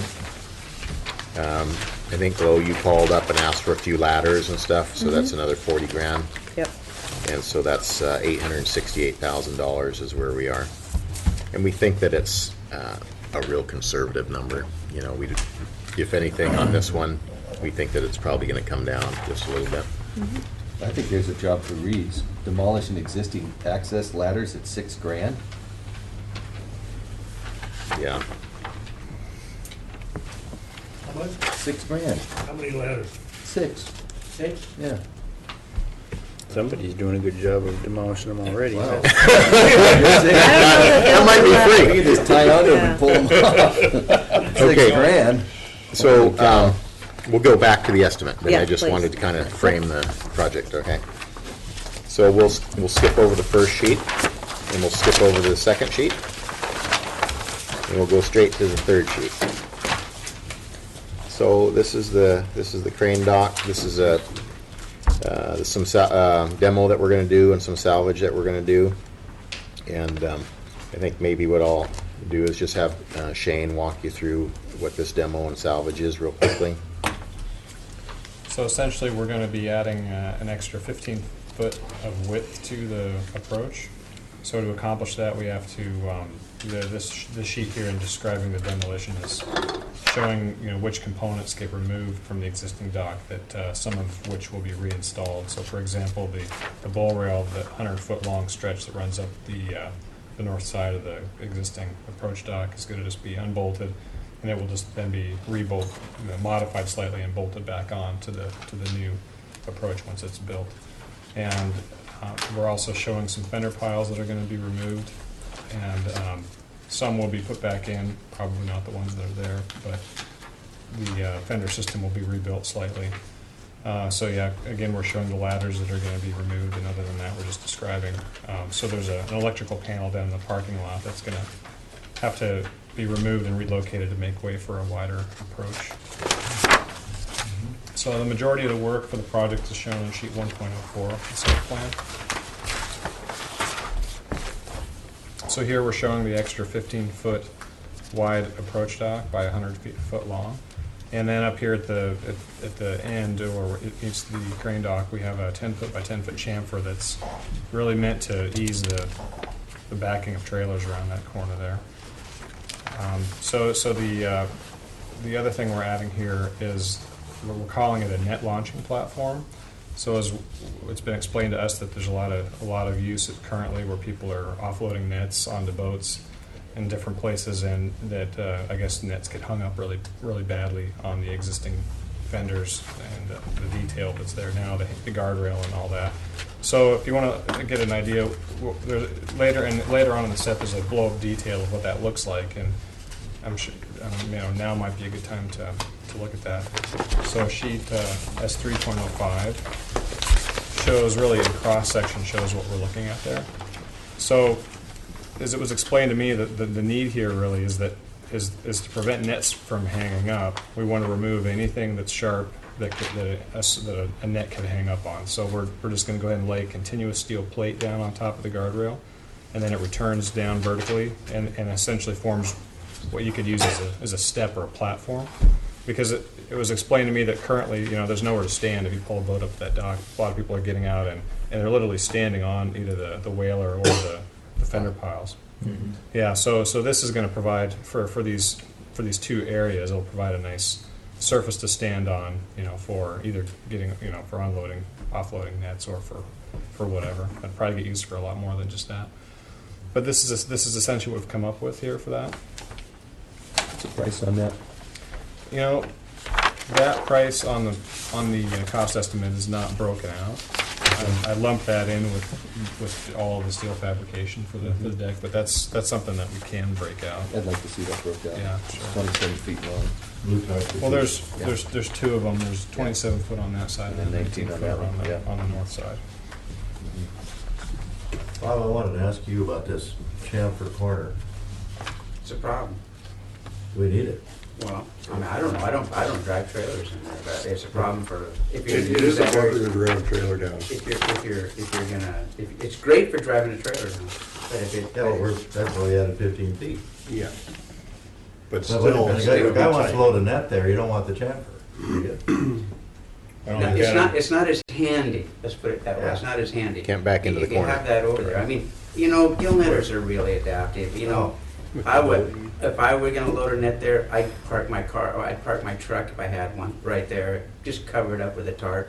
Put the boat out here someplace and drag it through the water and put it on the drum, that's the way I'd do it. Yeah. But it's nice to be able to have the boat alongside the That's the pilings. reason I mentioned it. Yeah, you know, otherwise you're, Yeah. you know, breaking Yeah. a corner. I mean, it's not impossible to do, but if you were gonna design this whole thing so that it would be user-friendly for a gill net boat to load a net out of a truck, then you'd put that, you'd put it, you'd Keep it take that square. out, Yeah. you'd leave it square, you'd put that little thing right there, and then a guy could just back his boat in here and get as close or as far away as he wanted, whatever was convenient, and then just. Could be. Well- You could I put mean, wood in there. it We just all gotta comes have down the to- 45, Why? because it's all about this trailer churning in Or the you're making the corner. thing 15 feet wider. I know. It's. Already. Are you kidding me? No. No.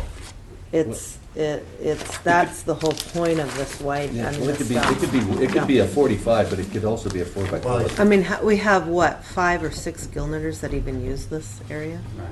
I mean, And they this make is- it. This isn't Where I've about, got this my isn't own about. This isn't about a This is gill, the per gill the net, perfect gill 45 net wouldn't thing. bother me. Yeah. I mean, well, all Crab we loading. started when we were down there talking about this was giving the gill netters maybe a bar so that they weren't gonna, not to turn it into an engineered, I mean, and it's, I thought I it mean, might save that's, money if you didn't have the chamfer.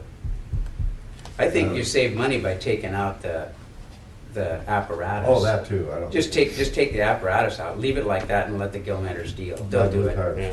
They'll figure it out. They'll use tarps and. You're gonna use tarps anyway, because you want to have your net running down along the face of the Smooth. batter pile. Yeah, you can use tarps. and- Well, we could extend that plate out so that they're not even touching the fender pile. Well, Well, I guess the boat run it. But they want to, think typically rest what- against it. I think typically what happens is they put a big tarp in the back of their car, then they pile the net in there, and then they take the tarp off the net, and then it drapes down. clear down to the and then- water. And then they just hook it on and it goes out, at least the 4 or 5 that I've ever watched. on there. Invariably, you So have they've some already wind come that with their blows own. your net against the piling Yeah. anyway, or something Yeah. happens. This design project is not meant to be No, it's. a gill net load net area. And so I think I think you don't put one in there.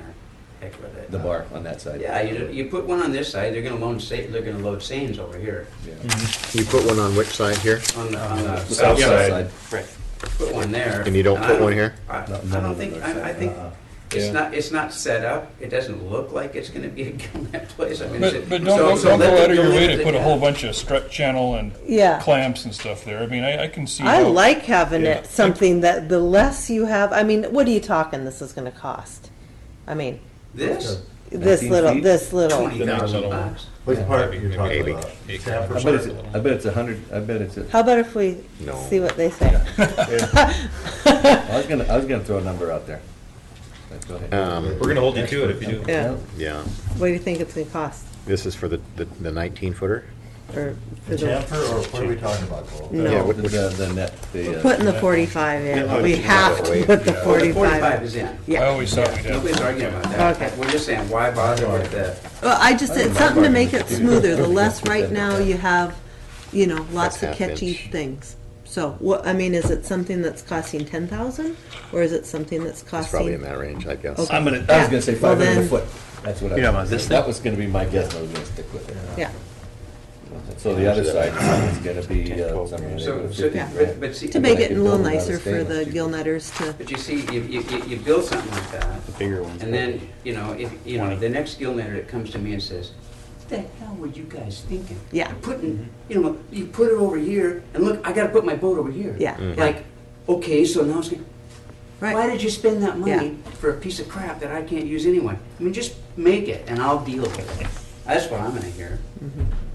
yeah, no, I I mean, think, You're if you saying make that- it, if you make it like you don't care about gill netters at all. yeah, you And know. they make you it say, work. they can figure out- Exactly. They can That's figure out the a way we should way. do. There you go. That's what we should. There you go. You know, we can figure out a way, we can figure out a way to use it, Yeah. you know. He's a So, good wow. The dogs are gonna dry up pretty soon anyway, so now they're gonna be on the bottom of the. So what do you guys think?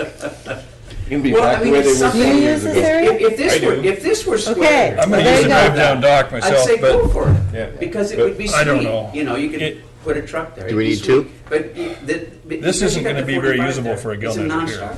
I mean, that's 45 is gonna but be. just at least don't make it any worse than it is now. So now you're already Because cutting into. I've helped the 15 people feet do you saved. we work there, and you do find yourself hanging out here, walking Yeah. around, unhooking gill net.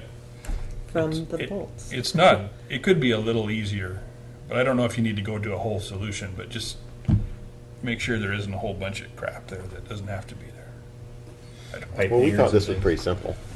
It's just a Yeah. plate But we don't have a with price pipe tag. on it. Price tag The on it. day I sort of refined this detail, I was standing on the south side, and there was a guy with, I don't know, it must have been a gill netter. A big boat was parked It right was there. the same boat. It's Rob Swanson. Okay, and I talked to him at length, and he made it sound like it would be like he would really use it. It'd be a great thing. Every sane boat uses that. And we have. And he told me exactly where he wanted it to be on the south side Yep. anyway. And Yeah, on this that makes sense. we I'm not talked talking through the about- whole detail and everything. That so- makes sense. But maybe it doesn't make sense on the north Yeah, side. It doesn't. maybe we just don't need it there. But They just use but tarps on what that kind of side. you're gonna have conduit and stuff out there too on the outside of the whaler? Conduit for the electrical, that'll be underneath. Okay. No, yeah, there will be nothing above this plate. Drug it out as long as you Yeah. could, Mike, so you. Save you some cookies and a piece of smoked salmon. I'm thinking we could probably get by without There it. was salmon. Hang on. Hang on. So, yeah, I mean, if the gill netter that speaks up here. I mean, Yeah, I can't yeah. use it. Take I the was- 45 out, Yeah. put it in, Yeah. makes sense. Yeah. Leave the 45 in, why bother? It's way about It's 100 pounds convoluted lineal foot. anyway, you know. 100 and pounds we'll lineal just have foot, to so figure it. 500 We can pounds. use it. 500 Just don't bucks a tell foot. us, don't be there. I mean, Yeah. don't even try. 'cause we 100 can do pounds it. a linear Yeah. We foot. can work with. The steel? with it, you Sure. know, But if the 45 stays, As a then unit. why How long bother? is that one? 19 feet. Yeah. And that's If what, that's the what this 45 is. goes away, 8,500 bucks sure, most. put it right up in the Did we corner. find out what this, We're talking 500 a about foot. 100 pounds. no, Oh, how I long think is you want the this 45. between there We and want the there? 45. how Because- long is Yeah. that? And it's that's 12. 10 by 10. Yeah, and this one I is want, little but bit $6 why a bother foot. with this? It $6 doesn't make any pound. sense. Okay. Spend $10,000 for Fabricated, something that, installed. Was it 12 and a half? yeah. Well, I mean, it's not really, it's, It's- it might be more of a problem than you. That's what I was than saying, you- that's like 10, 12 grand. This You one's know, you probably might make it more of a problem than you're solving, you know? So the one's probably 10 to 12 grand, the other's probably 20 grand.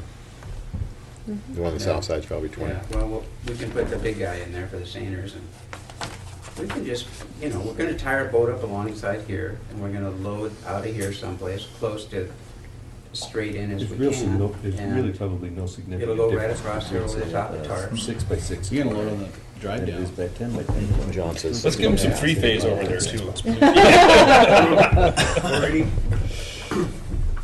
Also, I wonder about using aluminum on that with, you know, the abrasion of nets concrete, going right? over Still gotta do the that, Still gotta do that, you know. rubbing off the galvanizing. I would think that aluminum, you could build a 27-foot rail like that The for a square lot less, footage just is like less. 1,000. For aluminum? Square footage It'll is be- it'll be less. more. Yeah, square footage of panel Yeah, it'll be sizes. more and it's softer. It'll actually wear a lot sooner.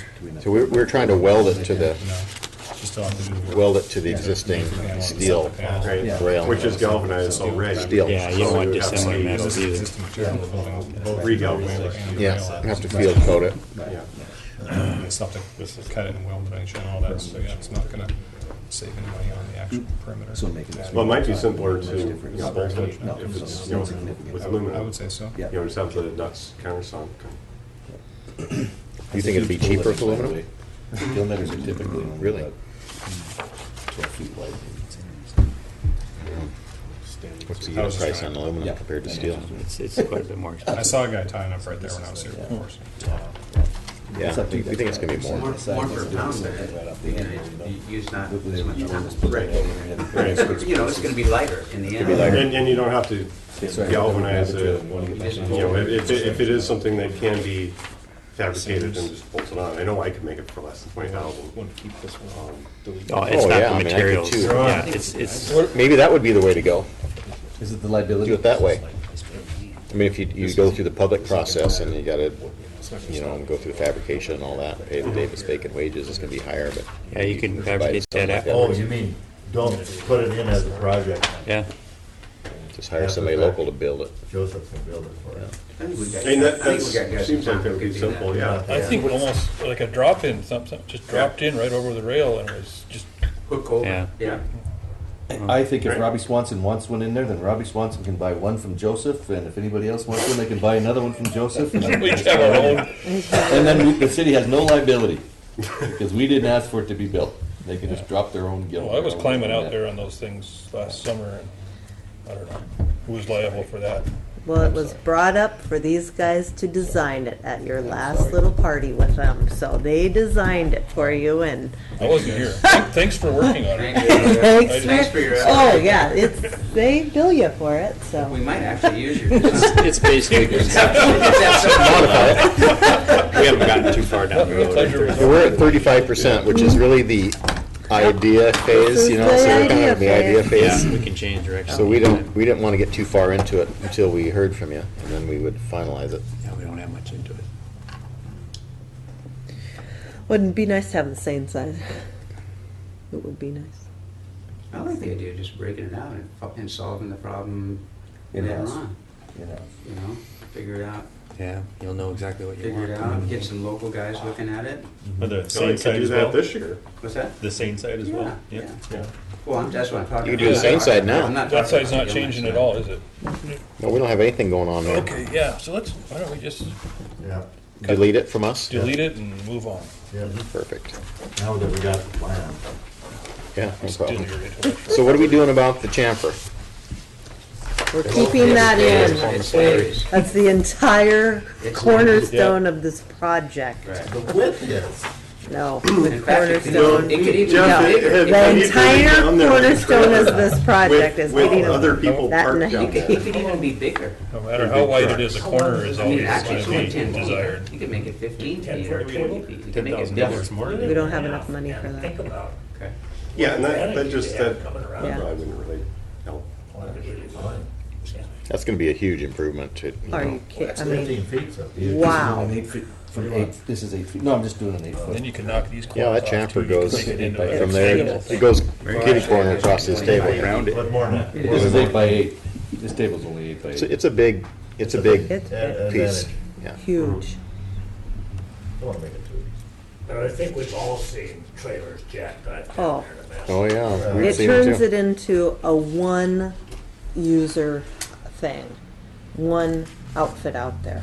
I mean, and they make 3 of it. 3 guys will make it work, but they shouldn't have. Don't make it too easy on these guys. You guys are, In the old days, we You're used getting to make soft. it work. We used to have to Yeah. tar the nets, Exactly. some nylon, awesome. pretty soft. Okay, So one think that's thing all we that had. Kurt and I were looking at a while back was the width, 15 feet. If it was 10 feet, we wouldn't have to move the power. You'd still Yeah, have you to. have to move It's it. it's right in the way. Okay, Yeah. all right. Yeah, I suppose there's probably electrical and codes for how far it can be from roads and. I think there's a practical location for it, whoever's hanging off the trailers and stuff, we don't want to get hung up on it. No. No, that's, I believe it's in the. Take on glow a little more. Yeah. Let's just put in a big chamfer and I'll have all that. That's not just. Well, now you're Also, because we're making. talking, now you're talking Eric Roosevelt style. because He the just wants to existing fill the conduit entire for thing this in. crane, it comes out this fill it all side. in. Yep. It's all gotta come off and be Forget about a hauled. drive The down. conduit on this side all gotta come off and be replaced. What's with those fender piling there that can't get a line around them because they're so close together? It was like 3 in a row. I don't see. What's going on with that? Who's State design. Yeah, we weren't gonna do that here. No. Well, the original design shows every gang I think it's pretty 18 tight or like that, but the way they 19, actually 19, built it, yeah, 19. somebody must have said something, because Yes. it got spacers between, on every single gang, Which there's seems one like a that's lot. got a space between it. So you can put your tile. I actually don't know why there's 3 in a row. Which is about right, because this is 15. Yeah, it just seems like, just use stronger ones or something, I don't know. But- And there are no fender, What's gonna happen? would it be worth considering fender pile here? People attend the crowd. It goes dry. But, you know, there's usually people walking. You know, I saw people running their boats under there too. With I don't know carts. how important that is, but guys were taking Run like through 20 here. boats were running underneath, right? Yeah, they right do. under there. And rowboats and all kinds of And stuff. Well, two-way and the- traffic The currents and the crop that gets underneath there. is and, competitive. yeah, Is this the latest it topo? tends up. Yeah, I guess this This is 0 right here, so yeah.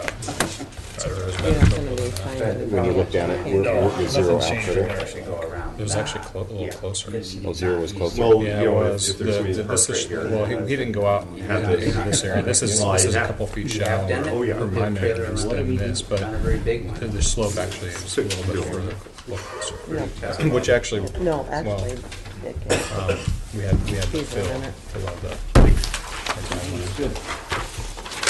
How many ladders, are these ladders here? These, Yeah. Just replace the existing. 6 of them. okay, and that's sufficient for this gill net use that we're talking about, with everybody? yeah, that's what it says. Just replacing it, so. How far is it between them? The ladders? It's 125 feet from there to there. Like 45 feet apart, 50, 40, 45, or 40? somewhere like that.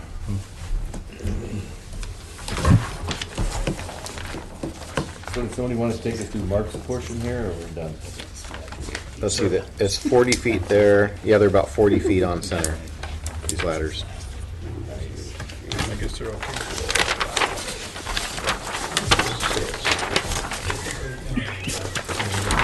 Sure. You don't have the ladders broken out. Broken out cost-wise? Yeah. Not, yeah, we do. Yeah. Yeah, they're additive alternate A.